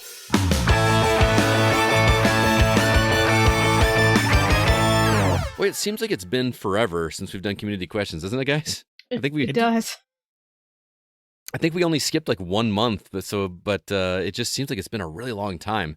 Regardless, we're back again, and I am super excited because I always love these episodes. As usual, we've asked the community on Facebook, Discord, and Twitter to provide us video game-related questions for us to answer and incite some interesting conversation. So let's just get right into it. Over on Facebook, Nate Kremitsky asks simply, does Kevin, our producer, ever stop thinking about Sonic? I don't think he does. Yeah, we can't speak for Kevin, but I mean, he is the Sonic King for a reason. Yeah. I feel confident speaking for him, and the answer is no. Mm-hmm. I actually hooked him up this week. He was looking for something that they were selling at GameStop that was Sonic related, and they didn't have any by his stores, and he couldn't buy it online, so he actually asked if one of us from our D&D group could go pick it up for him. So I drove out to this GameStop to buy like 5 of these little Sonic, I don't know what they are. They're like little square boxes about this blind big. bags or blind boxes? Blind boxes, yeah. It's funny that you said that. What's a blind box? Oh, they're little figures. You don't know which one you're going to get. So then you open the box up, there's a bag inside, and then you just get whatever figure that's in there. And you try to collect them all. He got 5 of them. So hopefully he got all of them, because that would be a real bummer if you got do end up with 5 of the same thing. Lot. Yeah. It's loot boxes for adults. Yeah. Pretty much, yeah. When I was a kid, it was football cards. Opening up those football cards. Yu-Gi-Oh! Yeah. So yeah, to answer your question there, Nate, I don't think he ever stops talking about Sonic. I mean, he's got an entire room. He's got like 2 display cases full of Sonic statues, right? Gorgeous setup, by the way. Yeah, like I got a lot of stuff, but mine doesn't look nearly as aesthetically pleasing as his does. His looks like an art showroom. It does. I need to see pictures of this. Yeah. I'm sure he would just ask. He'll send you probably 14 photos, a few videos. He'll get you covered. Yeah. If he's not thinking about Sonic, he's definitely thinking about Iron Maiden. So okay. Oh, okay. All right, Alyssa, why don't you read the next one? Lynn Green writes, my brother and I own a local comic book shop / arcade room. We are considering expanding the arcade room as it's pretty small at the moment, only consisting of 5 arcade 1-ups, an Xbox One, PlayStation 4, Switch, and NES Classic, and N64. We don't charge anyone to come in and play right now, but are considering expanding it to a bigger area. My question is, what do you guys consider a fair price to play at local arcade rooms? By the hour? By the day, maybe? We are planning on getting lots more arcade 1-ups and more TVs for a lot more retro games, as well as hosting game tournaments. A follow-up question would be, what are some of the more fun arcade 1-ups to try and get first? Of course, we're going to try and get some of the pinball machines too. Thank y'all in advance if y'all reply. Interesting question. I've only played a couple of the arcade 1-up machines, and I think they're pretty faithful to the original games. I'm assuming you've got the risers. I think that's a key thing, is make sure you get those risers, because they're literally 4 feet tall. When you don't have the riser on them. So if you're having adults come and play these things, you're going to want to have them on a riser for sure. Have you guys played any of the arcade 1-up machines? I sadly haven't. No? Nope, have not. I think you definitely got to get a pinball one in there, like you said. I know Brian Regals from our community got the Star Wars pinball table, which it's exactly what it sounds like, but it's digital pinball. So they've actually got the pinball FX tables all programmed into this machine, and you just pick which one you want to play and play it right there physically, which is kind of cool. So that's an easy recommend, because the Star Wars tables are legit. And I think Brian can back me up and say that that's pretty good. So as far as the price, it's hard to say without. There's a local arcade in West Dundee here, the Underground Retrocade in West Dundee, Illinois, owned by a guy named Scott Lambert, who's in our community. He's a really awesome guy. He's got to have 150, 200 machines in there, all well maintained, but they're all original, which I think is, might be a difference. Because they're the actual stand-up arcade cabinets from back in the day. He charges $10 for an unlimited pass, so you can pay your $10, and then you don't have to pay for anything anymore. So I don't know, maybe you could do different tiers. Maybe you could do a 2 or 3 hour session for $5, and then. See, I think especially as they're growing it, I think it might be smart just to be $5 unlimited play, just to get something. Yeah. Or you said you're also a comic book shop, which, hey, great. That made my awesome. ears perk right up. Yeah. Yeah. Which you should share what it is. But anyway, maybe, hey, if you free with purchase, you can go play some games for a while, hop back to that room. Oh, that's a good idea. If you make a purchase, you get an hour. Yeah, something That'd like be that, cool. That might be a smart way. Because if I happen to be buying my comics for the week or whatever, and then you're like, hey, actually, you can play in the back for an hour. I was like, oh, why not? Why not go play a arcade 1-up machine? So I think you have some potential there by trying to cross the business avenues over with one another. Yeah, definitely. Yeah. Go ahead. I was just gonna say, if you sell manga, let me know what you have. If you do online shipping, I might buy something from you. There you go. I am actually. Wow, Alyssa, are you near Coleman, Alabama? That's where I live. Okay, well, This looks like it's in Coleman, Alabama. Oh, it's pretty local. Is it Camelot? Camelot Books and Comics. Oh, I go there all the time. Hey. Oh, nice. I don't know if you guys remember me. The man that owns it, I go in there and buy Berserker every time it comes out, and you're probably tired of seeing me. So that's me. Well, I'm looking at Lynn's Facebook page, so I'm trying to decide if this is his shop or if this is just one that he did. But yeah, do you recognize the name Lynn? I don't recognize the name, but I have been to Camelot actually, so they do have manga there. I didn't realize they were from Coleman, Alabama. Actually, yeah. no. I think that's another shop. It looks like his is Green Brothers Comics. I haven't heard of Green Brothers actually. That is in Arab, Alabama. Oh, Arab. I'm sorry. I'll have to go look because my sister lives near there. But okay. Yeah. I'm assuming because that makes sense since his last name is Green and this is Green Brothers Comics, so that that makes sense. Okay, that makes sense. Yeah. So yeah. Listen, if you check it out, let me know what the Green Lantern situation is. Okay. Okay. And next time I go to the one in my hometown, I'll let you know too.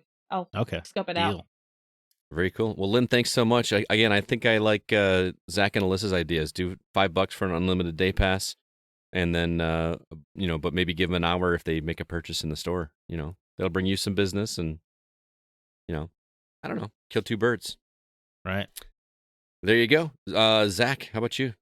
Sean Coates asks, what are some forgotten game franchises that you feel need to make a comeback? I'd like to see the Army Men series make a return. Remember those games? I do remember those games. I haven't thought about them in a long time.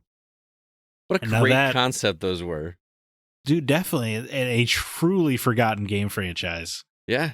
Yeah, wasn't there one of those games like on the cover had like one of the Army Men like melting like while he's like crawling across the it was just such a cool idea. Like the bottom of the Army Man just melted like with a Sarge's Heroes. Yeah. I feel like they did Army Man on Xbox in the arcade at one point, but they made it like a strategy game instead of just all out war game. That does sound familiar, actually.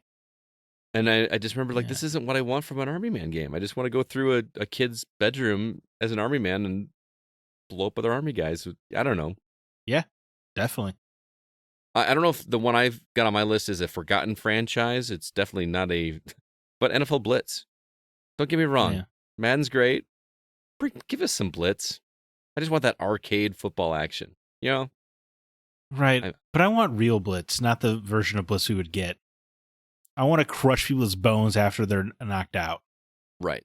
Yeah. Did you know that they took that out of the arcade 1-up machine? By the way, like the NFL, the NFL doesn't allow it anymore. Yeah. All that concussion. They want to make you forget that people get hurt playing football. Yeah. Well, nobody's forgetting right now. Right. Oh, definitely. Did that guy die? Is he okay? What's going on? No, he's okay. Guy? He is okay. Damar Hamlin. Well, he's not okay. He's still in the hospital, but he is lucid. All right. And he watched the Buffalo Bills win today, which, I mean, I don't know. I have my theories about what's going to happen with Buffalo by the end of the season, but. Okay. Anyway, good question, Sean. What about you guys? Did you have Sorry, you're moving right on. I'm going to go with, Jade Cocoon. I would love to see another Jade Cocoon game. I love those games on PS1 and PS2. And that's definitely something that's been forgotten to time. So I would love to see another one of those. Or, I'd really love to see a remake of Shadow Hearts. I don't know how forgotten that is or not, but those games always look super cool, but you kind of, Shadow Hearts and Shadow Hearts Covenants are kind of one story, so I need both of them, but they're very rare. But I have the first one. I gotta get the second one. Anyway, the point is, it would be great to have that on modern consoles or something like that, but yeah, I feel like a lot of the stuff I want to see come back isn't super forgotten. I'd love to see another Legacy of Kain, but people talk about that all the time. I would like that too. I have what about you, Alyssa? I would definitely love to see Dino Crisis come back. I know it's not really forgotten. Oh, yeah. Oh no, you're right. No, yeah. Remember Exoprimal? Everyone was mad that it wasn't Dino Crisis, but I say thank God it's not Dino Crisis because you would actually be more upset if it was. Yeah, we need a good Dino Crisis game. And then I was a huge fan, and the second word in this title always messes me up because I had a speech impediment as a child. Bloody Roar? There we go. Anyway. Fighting game? Yeah. I would love to see that come back because I played that a ton as a kid. My uncle would get me every single entry when they came out. Is that the one where like you would turn into an animal? Yeah, it's your special attack. Your special attack? Yeah. Pretty cool. I remember that. And then let's bring back Golden Axe, huh? Like a modern Golden Axe? Was there a second Golden Axe or was it just the original? Well, I know they had Golden Axe Beast Rider on Xbox and PS2. Mm-hmm. That's all I don't. I mean, they did. What's the company that did Shredder's Revenge? They did well with that. Bring back like a medieval Golden Axe version. That would be great. Absolutely. Alyssa, sorry, you had more? I had one more, and I can't remember the name of the game series. Like, I had it in mind. It left, but it was... The first one was a launch title on the 360, and it was a horror game, and you only used melee attacks. It started with Condemned. the C. Yeah, Condemned. Yes, Condemned. I was like, it left my brain for some reason. So I would love to see that come. What was that? Was it like Condemned Criminal Origins or something like that? Yeah, and then I forget the second. Condemned to Bloodshot. Okay, yeah. I love those games. I love those games, yeah. And then they just disappeared. That second game went insane. It did. That first game is a hard, kind of gritty crime thriller. In the second game, you can scream so loud you can explode people's heads. What? Yeah, yeah, dude, it's awesome. I don't remember that at all. No, Wow. yeah, it really went off the rails. Or bring fear back. That'd be Oh nice. yeah, fear. Well, you mentioned Xbox 360 launch titles. Can we bring back Prey, but not the way they did this last time? Like an the actual original Prey. The original Yeah. Prey was so much fun, and I don't know. I feel like because of the Native American setting or whatever, or the character that's why they've shied away from it. Like, what was the connection to the new game? Like, I never understood wasn't that at any. all. But why'd they call it No. Prey? I don't know, because of marketing. The creative director of that game is very vocal about how much he hates the name of that game. Hmm. Yeah, they Arcane wanted nothing to do with calling it Prey, Wow, but Bethesda thought it would be better for marketing for Clearly. some reason. it worked well. When you name a game that was the same name as another game, people are expecting at least some kind of connection. We all Right. thought we were getting something like that. And That's very true, man. What about you guys? Remember Dark Sector from 360? Dark I Sector, never no. played it, but I heard people talk about it. He had the glaive weapon, like it was a 3-bladed weapon you could throw around and stuff. No, It was on Unreal Engine. Man, it was cool. Was That's it? not really a franchise, but it was cool. Dark I- Void. Dark Void had 2 games. Let's bring that back. Dark Void. That was the one where you were like had a jetpack and would it was Yeah. like cover shooter, but in the air. Yes. Yeah. Yeah, that was It was- Nolan North too, wasn't it? It was, of course. He was the main character of every game of that 2 Yeah. to 3 year span. Yeah, I feel like there's a whole bunch of Xbox Yeah. 360 games that I would just love to go back because I never got to all of them. I just keep thinking more and more like Crimson Skies. Love that. I would Dude. love to see that again. Oh, bring back that series. Could you imagine Hell the yeah, size dude. of the open world they could do with that? Oh my god! And the thing about you could have such awesome multiplayer games too with Crimson Skies because that was a great Yeah. multiplayer game. It was. Dude, I'm way in. I even there's a book, Crimson Skies book I read. I remember I was way into Crimson Skies. I think it was cool. First game I played on Xbox Live. Yeah, Very first game. Yeah. that's awesome. I think mine was Pandora Tomorrow, but I respect it. Yeah. Yeah, dude, That was let's good. bring Crimson Skies. That's our number 1 answer. Gaming Outsider official seal. Let's do it. How about Metroid Prime? Can we bring back that, please? It's funny because I was thinking about making the joke answer of Splinter Cell. Splinter Cell? Yeah. Yeah. What was the first one you said, Alyssa? Dino Crisis. Dino Crisis.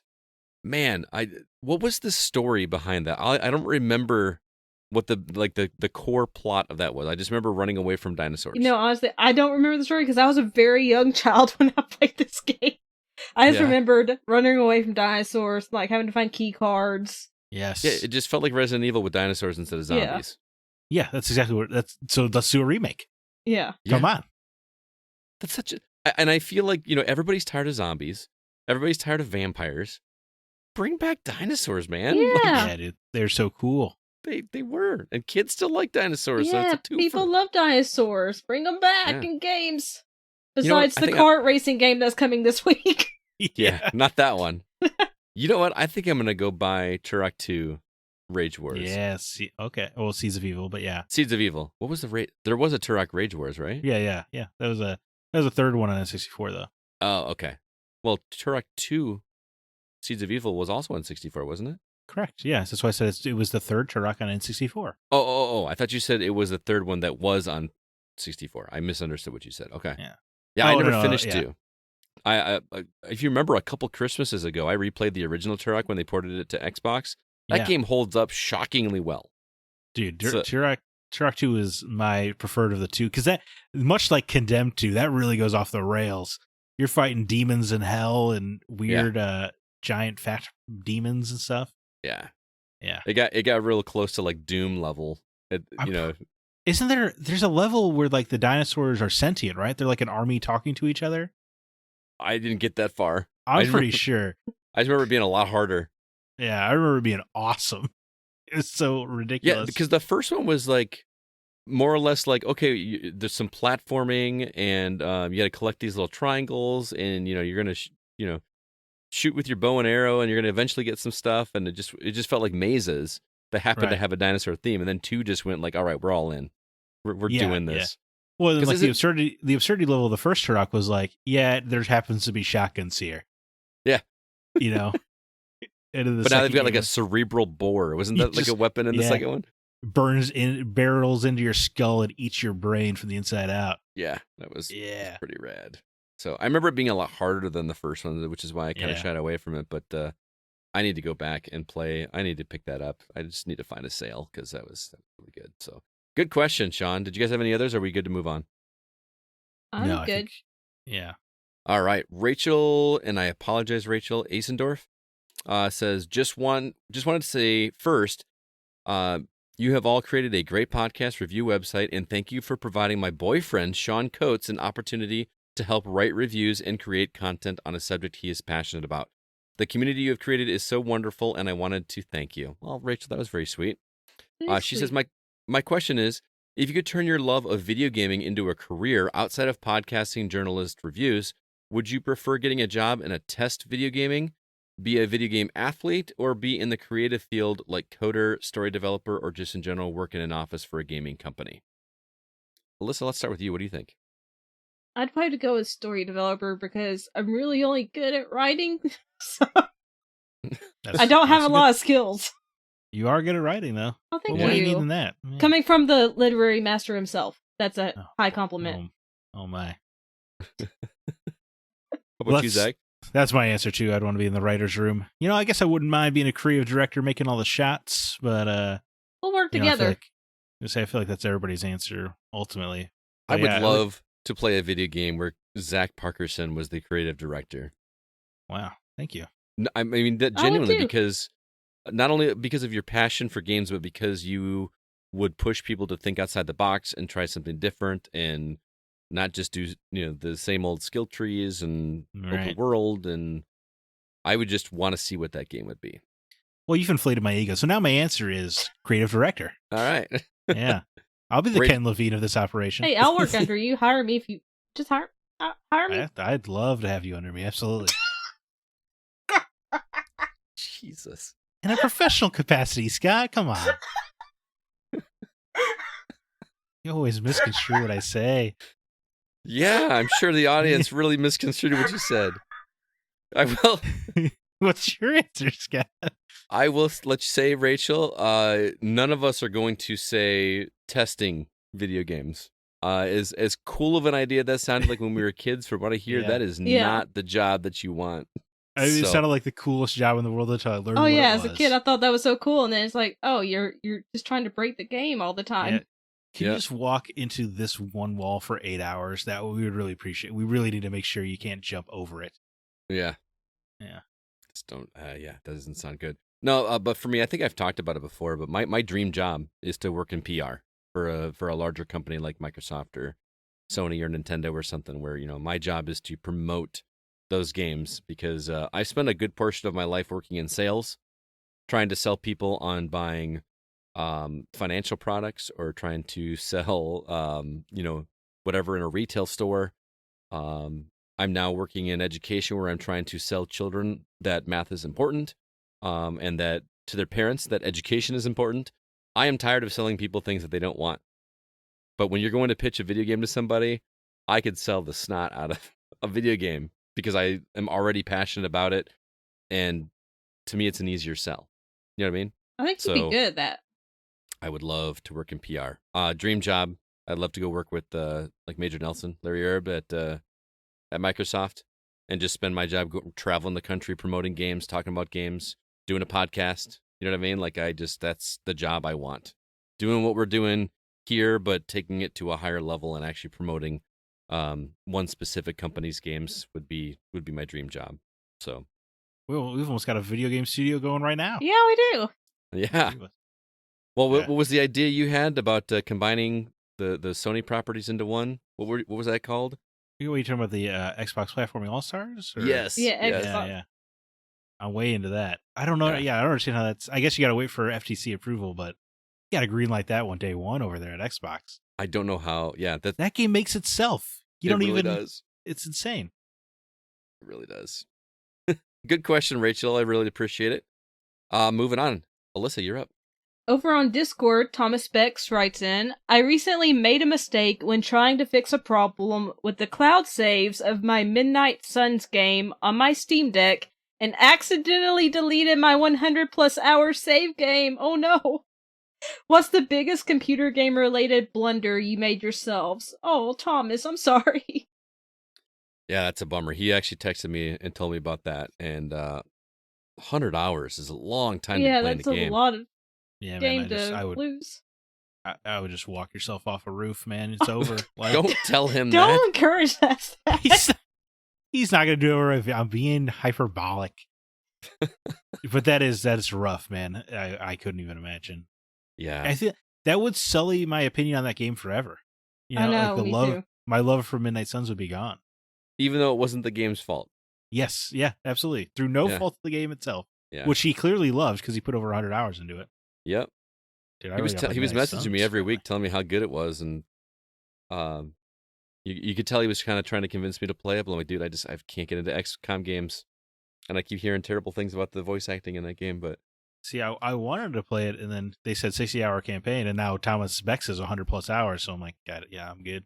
Yeah. Yeah. To answer his question, the biggest blunder I had wasn't even a blunder, but it was a similar story. When I was a kid, I was playing Earthbound on my Super Nintendo. I guess it was my fault.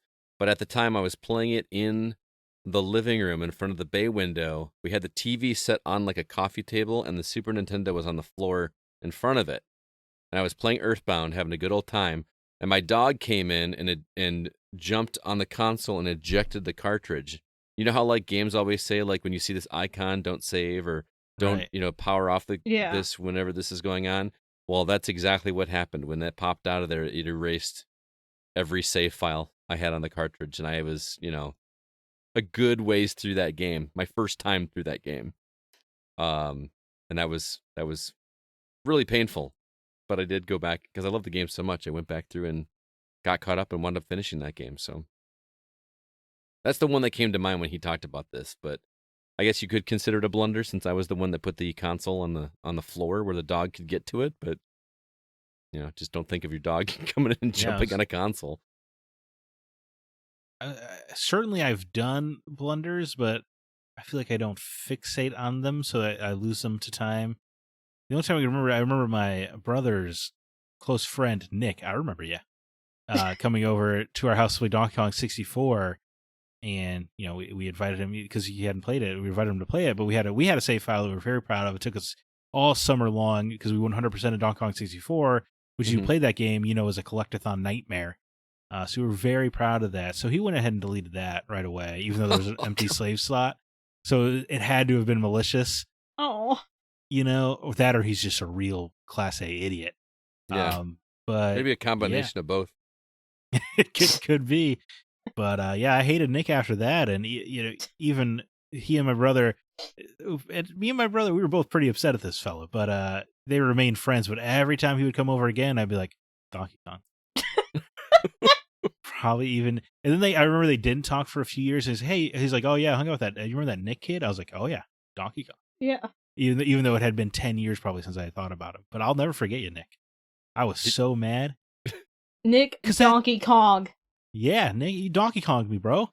Because that 100% save file, that's a badge of honor. Yeah.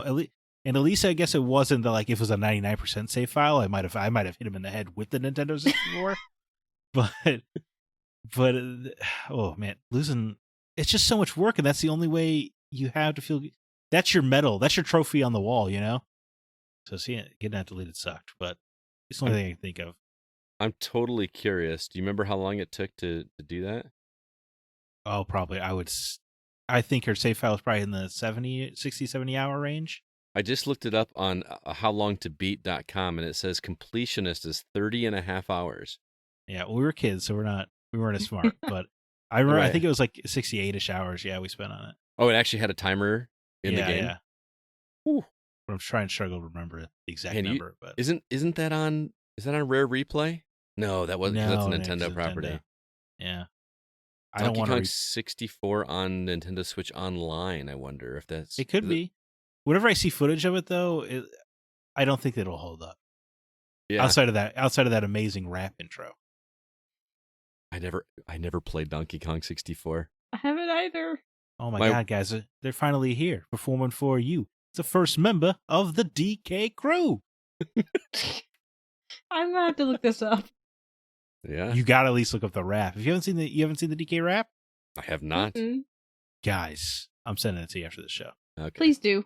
You're gonna be singing it all year long now. Oh, I probably will be because I get songs stuck in my head so easily, and then I sing them, and everyone's like, "Shut up, Alyssa." I can't believe you guys didn't play that game. I remember it being great. Here's what's funny. My wife did. My wife played it when she was a kid. They had a 64 at their house, and she and her brother Now I played know it. your wife. That doesn't sound right. I know. I mean, she was, that game came out, 96? So she would I have was been 13. 4. I just imagine anytime your wife picked up a controller, it was accidental or to like sweep under it. Sweet punter. No, she actually, she played Overcooked with me, and I got annoyed. That was the reason we stopped playing that, because as those games go. But do you remember, there was a puzzle game on Xbox called Poker Smash? Yeah, I do remember Poker Smash. Yeah. Wow, My that's wife an obscure one. is really good at that game, and she would play that with me, and I could not beat her. I could not beat her at Poker Smash.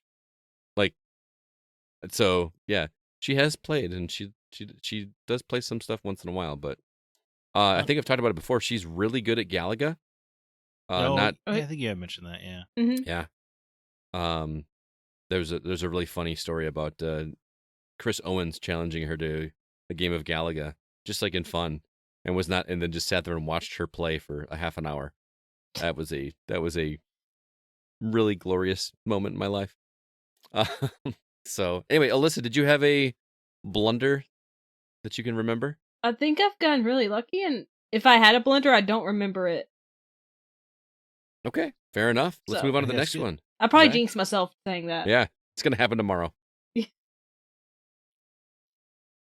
All right, Zach, you're up. I'm sorry, Brandon Lloyd. How do you all fight the urge to buy peripherals, expensive ones? Money is my only factor, really, and it stopped me from buying anything other than a controller that broke. I spit the bullet and bought the 1 terabyte Xbox SSD for the Series console. I finally found one on Facebook for $120 and even used Microsoft Rewards points to help repay me for it.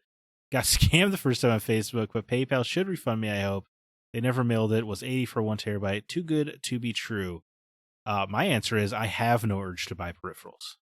Yeah, I don't really either, but if I do, I it's a money thing too, because Yeah. I don't really spend a whole lot of my income on video games. All of my video game hobby is done with like side work that I do, like whether it be DJing or bonuses at work, things like that.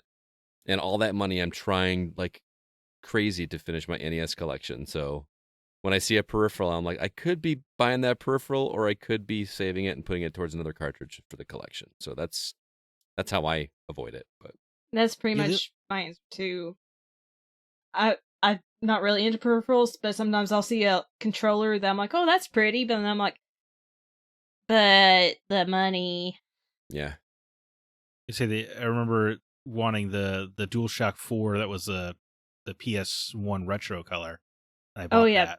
And that was about the only time I can remember. I really wanted the Titanfall controller on Xbox. I remember that because it looked cool as hell. But then I just didn't get it.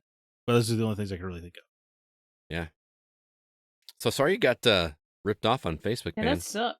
As a person that has done some purchases online with people, PayPal goods and services. Just saying, PayPal Right, goods and services. PayPal's your friend. Mm-hmm.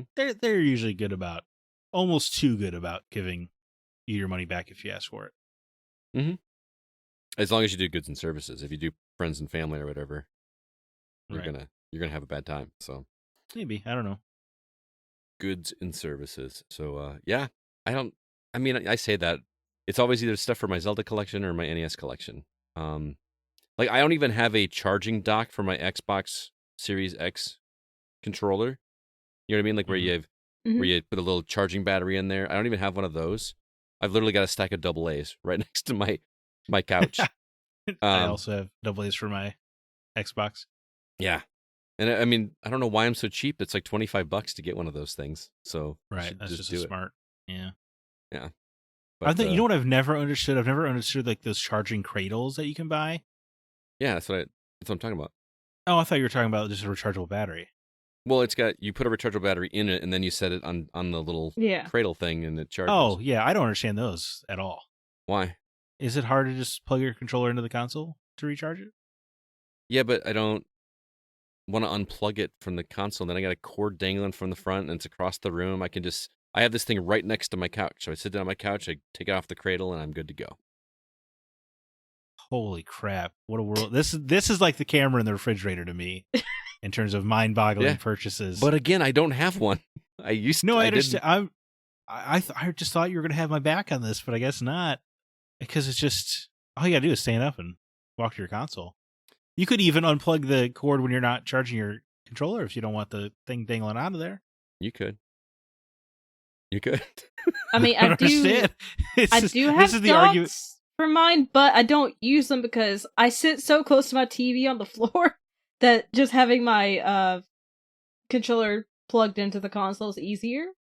Alyssa, you're a beautiful angel. You can do whatever you want. Oh, thank you. But for everybody else, it's like when people are like, "Oh, I don't have to I really hate getting up to change the discs on a game." I'm like, "What are you talking about?" Oh, dude, remember like back in the day we had to get up and turn the console off? Like oh yeah, it's so common now just to like press the button in the middle of the thing and power down the console.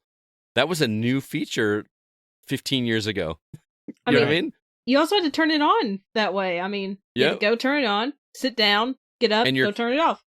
And your controller was had to be wired to the TV, to the console. You know what I mean? Or you would do the unfortunate thing where you turn on your PlayStation and then you're getting all comfortable, you have your blanket on, and then you realize you have the wrong game in the console. Yep. And you're like, well, this sucks. Yeah. I will say one more thing with the cradle too is it's nice. Okay, I'm gonna fight. No, it is nice because I have two controllers, right? So I have one charging, and then if I'm playing and the controller dies, then I just drop that one in the cradle and grab the other one, and I'm like literally 3 seconds I'm back in the game. Are you doing 24-hour gaming sessions? How is your controller dying? I mean, Christmas break is a thing, man. That fair, but like even like when people are like, "Oh, the DualSense battery life sucks," I'm like, just charge it. Yeah, you can literally charge it while you're playing. Mm-hmm. you could do that, but even if the battery life is 8 to 10 hours, like I envy your life that you can sit there and play games for 10 hours straight. Dude, don't even get me started, man. The number of people that I see that just like playing video games for a living and not like testing them. They're just playing and sitting and looking at a camera like this and playing games and earning a lot more money than I am, or at least enough to live. I understand everyone's got different lifestyles, but I don't even think as a kid I would ever get like 8 or 10 uninterrupted hours of playing a video game. No, not unless you stayed up after everybody else is asleep. I mean, my brain just won't let me play it for long bouts. Oh, I don't have a problem with that. I totally can play for 8 to 10 hours. It's just a matter of finding the time. Scott doesn't even have a brain. He removed it so he can play games endlessly. Yeah. Yeah. Let's see. What's the next one? Yeah, Drew Ross here. Drew Ross says, what upcoming games in 2023 are you really excited for? I feel like we answered this on the we did. Game of the Year episode, but I'll say it again, Dead Space. That's I'm looking probably forward to my number one. That's coming out soon. I was concerned because $70 for a remake, I've made quite a stink on that about this show. I didn't want to be a hypocrite. Luckily, I got a friend buying it for me, so yeah, hypocrisy avoided. Dodged one bullet. I think it's the same friend that got me mine too. He's a very generous fellow. He is, yeah, absolutely. For me, Wanted Dead. I'm very excited about coming out on Valentine's Day. It's supposed to be a 6th generation. It's supposed to be like a PS2 game, but with AAA money. So that sounds rad. It's coming out against Hogwarts Legacy. So honestly, I think Hogwarts Legacy is going to go on the back burner. Wow. And then obviously Jedi Survivor, which I'm getting excited for right now. Very excited for Final Fantasy 16, which looks incredible. Final Fantasy 7 Rebirth also coming at the end of the year allegedly, and that'll be great. But above all else is Suicide Squad Kill the Justice League for me, because it's DC, it's Rocksteady. I mean, they've never let me down so far. And Kevin Conroy's last role. Yeah, that is true. It'll have that. I really don't want to kill Batman in this game. You won't. No. I mean, you that's not going to happen. No, I don't care that it says Kill the Justice League in the title. We're not killing the Justice League in this game. Right. There's no way. It would be awesome. Did you say Final Fantasy 7 remake? Is it Rebirth? Yeah. That's not coming out this year, is it? They said at the end of this year. That's not going to happen, dude. Come on. No, it's not. No, it's not going to happen. Yeah. Well, that's what they said. Yeah, they're okay. saying it is. Right. It's just like at the beginning of 2022, and they're like, yeah, Breath of the Wild 2 is definitely coming this year. We're like, okay, sure. Yeah. That's what you guys say. On my list also was Diablo 4. I mentioned that this episode already, and also Sea of Stars. Oh, is a yeah. game that looks Where really- the Gokaz is supposed to be on the tombstone, gravestone? yeah. Headstone. Yeah. Another JRPG. I'm gonna have to finich a whole bunch of JRPGs. It's gonna be the year of JRPGs for Scott Clark. That's what Scott taking over the Weeb demographic on the podcast. Yeah. Yeah, you're joining us. What I mean, I love JRPGs. It's not like I didn't grow up playing them. It's just it's so hard to find the time. But I'm gonna play some games for me this year, guys, because I'm really enjoying it. Just sitting down and this week with it being slow releases and not much coming out, I'm gonna play something I've always wanted to play, and I am really. It's having all fun. clear till Dead Space, which is like 2 weeks. So yeah, that's true. Yeah. I'll I'm take also it. looking forward to Resident Evil 4 remake because that'll be my first time playing it. Let's see. Which is insane to me. I don't know. I feel like I'm too cautious to be excited. And Spider-Man 2, I feel like I don't know enough to be excited. Yeah, we've seen nothing. We haven't even seen a screenshot, have we? Yeah, all we know is that we said that teaser trailer. It's yeah. We know that Kraven and Venom is in the game, and that's all Tony we know. Todd is voicing Venom. Which that makes a lot of sense. Who's that? Candyman. Oh. Yeah. Oh. He's got the voice for it. Like the guy. He was also in the guy season movie? 1 episode of Smallville Shivers. Thank you. I haven't seen that. All right, Alyssa, we got one more question left. Also, Wait, is that was that all you're excited for, Alyssa? I didn't know if we. You guys mentioned most of them. They did say Alan Wake 2 is supposed to come out this year. I don't know if that's actually going to happen, but I love the first Alan Wake incredibly like an incredible amount. So if it does come out this year, then the next entry in the Remedy game universe. Yeah. So yeah, that's all my ones I'm looking forward to were listed. So yeah. Gotcha. Okay, I didn't mean to derail us. I was just trying to make sure we cut Alyssa off. No, you're trying to include me, which I appreciate very much. And last but not least, we have Paul Hine, who writes in, what gaming groups / get-togethers / events did you do pre-COVID that you want to do again that you haven't done yet? How are you going to make those happen? Also, we should do more community nights. Fire up the multiplayer in the Discord and make it happen. You're absolutely right, Paul. Number one, we need to make that happen. We do. And I need to join in. That's one of my Can we just goals. plan on one like this weekend for golf with your friends? We could do up to 10 people in that game. If we had the 3 of us, what's your guys' schedule look like on we should probably talk about this. After we've done recording, let's look at our schedules and put something on the calendar. Make sure we include Paul and some other people. I want to play some golf with your friends because that is a perfect game for a large group of people because you don't have to wait turns for everybody. It's great. Let's just do it. I'm gonna play some Borderlands this weekend as well. And Diablo 4, man. If my group's not available and somebody wants to do some Diablo 4, it's cross-platform. I'm gonna be doing a lot of Diablo 4. So, but to answer your question, Paul, I feel what if it sucks? Yeah. What if it sucks?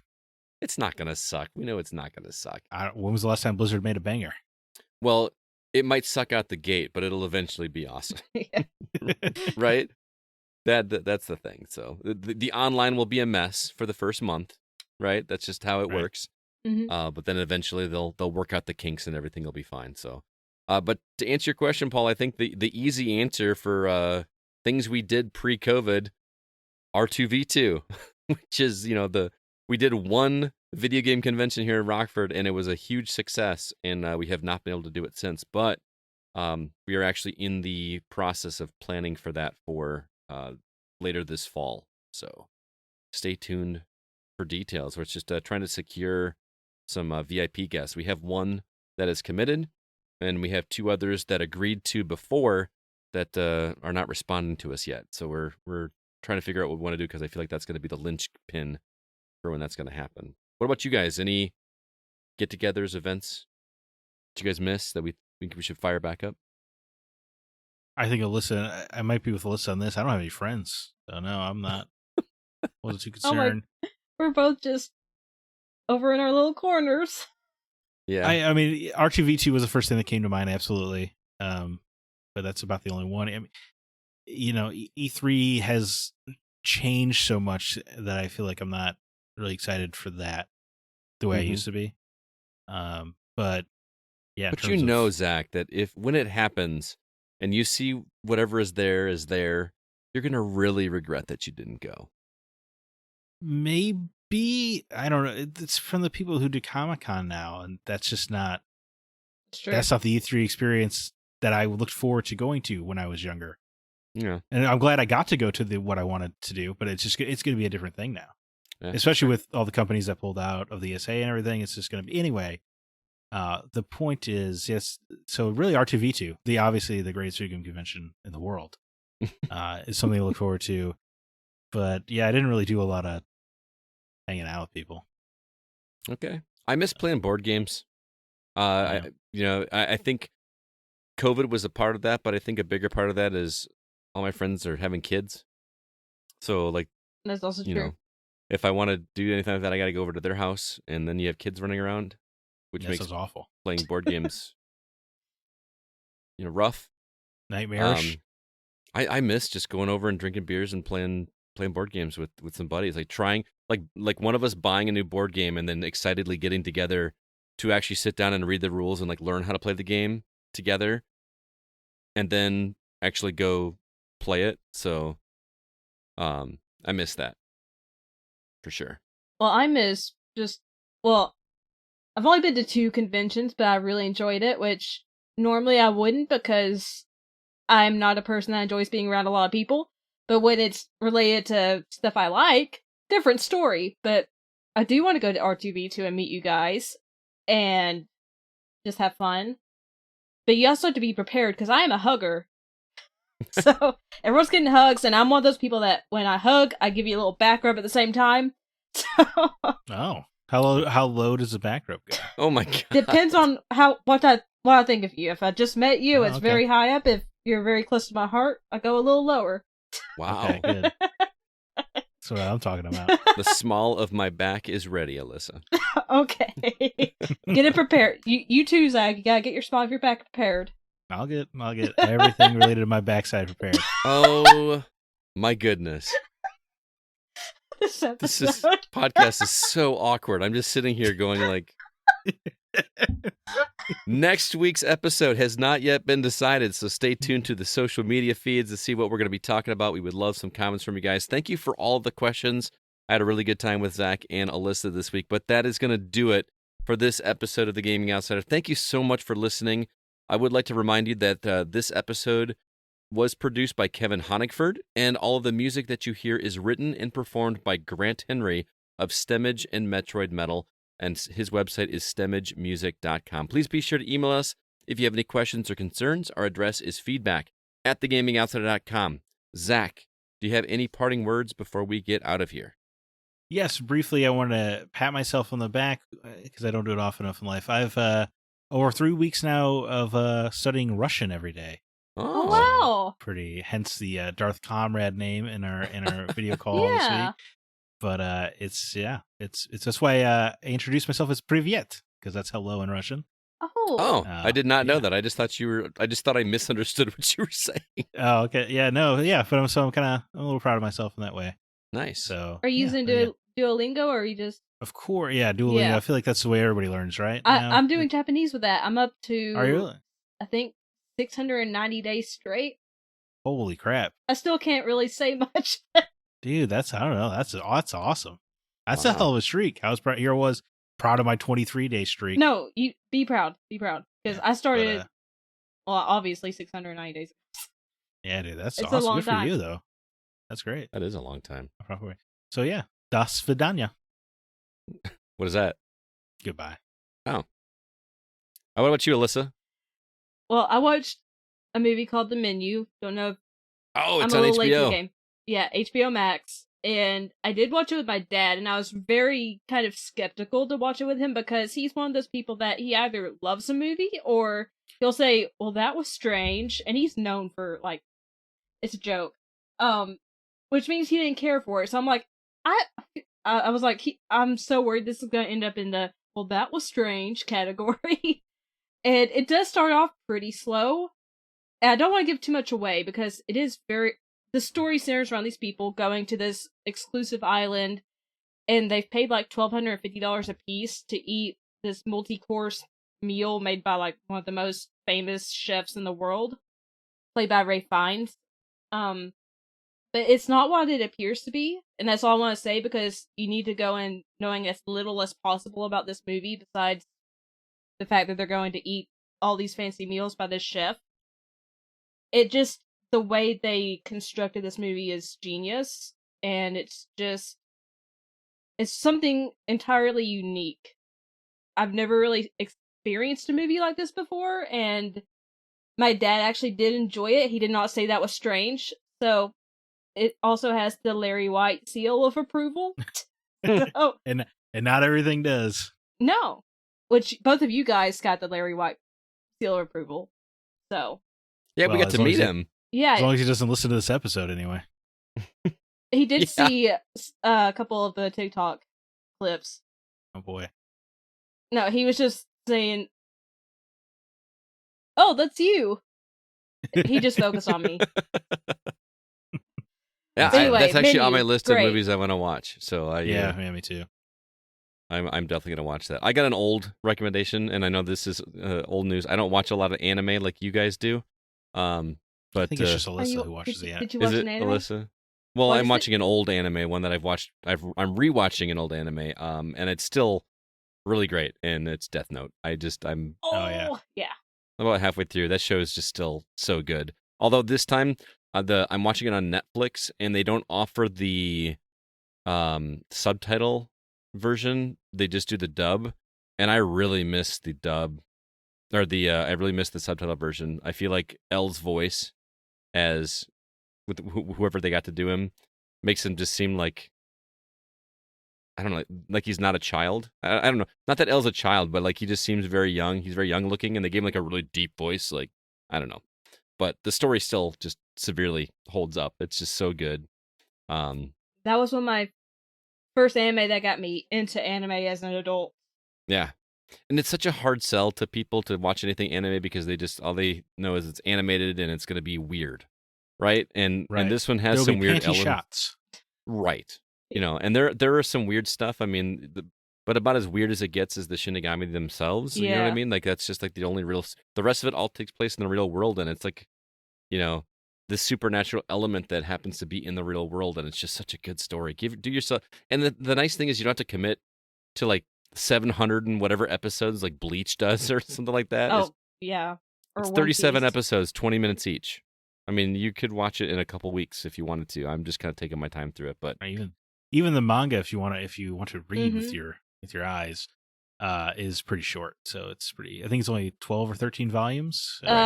Technically 12 volumes. They do have a 13th volume titled "How to Read," but it's just like background stuff on the characters and I think an extra short story. Right, so 12. So I will say, don't bother with the live action movie. Not that the live action movie is terrible, but you just don't get the same moments. There are moments in this. It has the same premise, but immediately changes tone. And it just happens too quickly. Like, it's just there's just too much story for it to go in a 2 hour. Wait, I'm sorry. Are you talking about the Japanese live action movie or the American one? The American one. I haven't seen the Japanese. The Japanese was 2 movies, wasn't it? Yeah, they split into... Wait, no. I might be thinking of Attack on Titan. I think it might be 2 or 3 movies. Yeah, I thought it was at least 2. Yeah, I think it's multiple movies in Japanese, but yeah, I would say go with the anime version.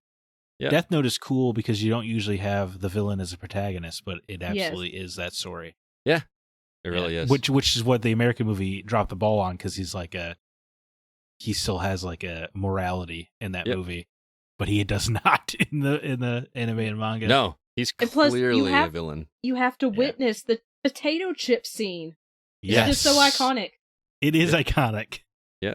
Actually, that was just about 3 or 4 episodes ago, so I know it. Yeah. All right. Well, thanks you guys. It was a blast talking together. Looking forward to next week already. But thank you everybody out there for listening. We really do appreciate it, and want to remind you one last time, I am Scott Clark with Zach Parkerson and Alyssa White, and we are the Gaming Outsider. And remember, there's no such thing as a bad game, just games that aren't for you.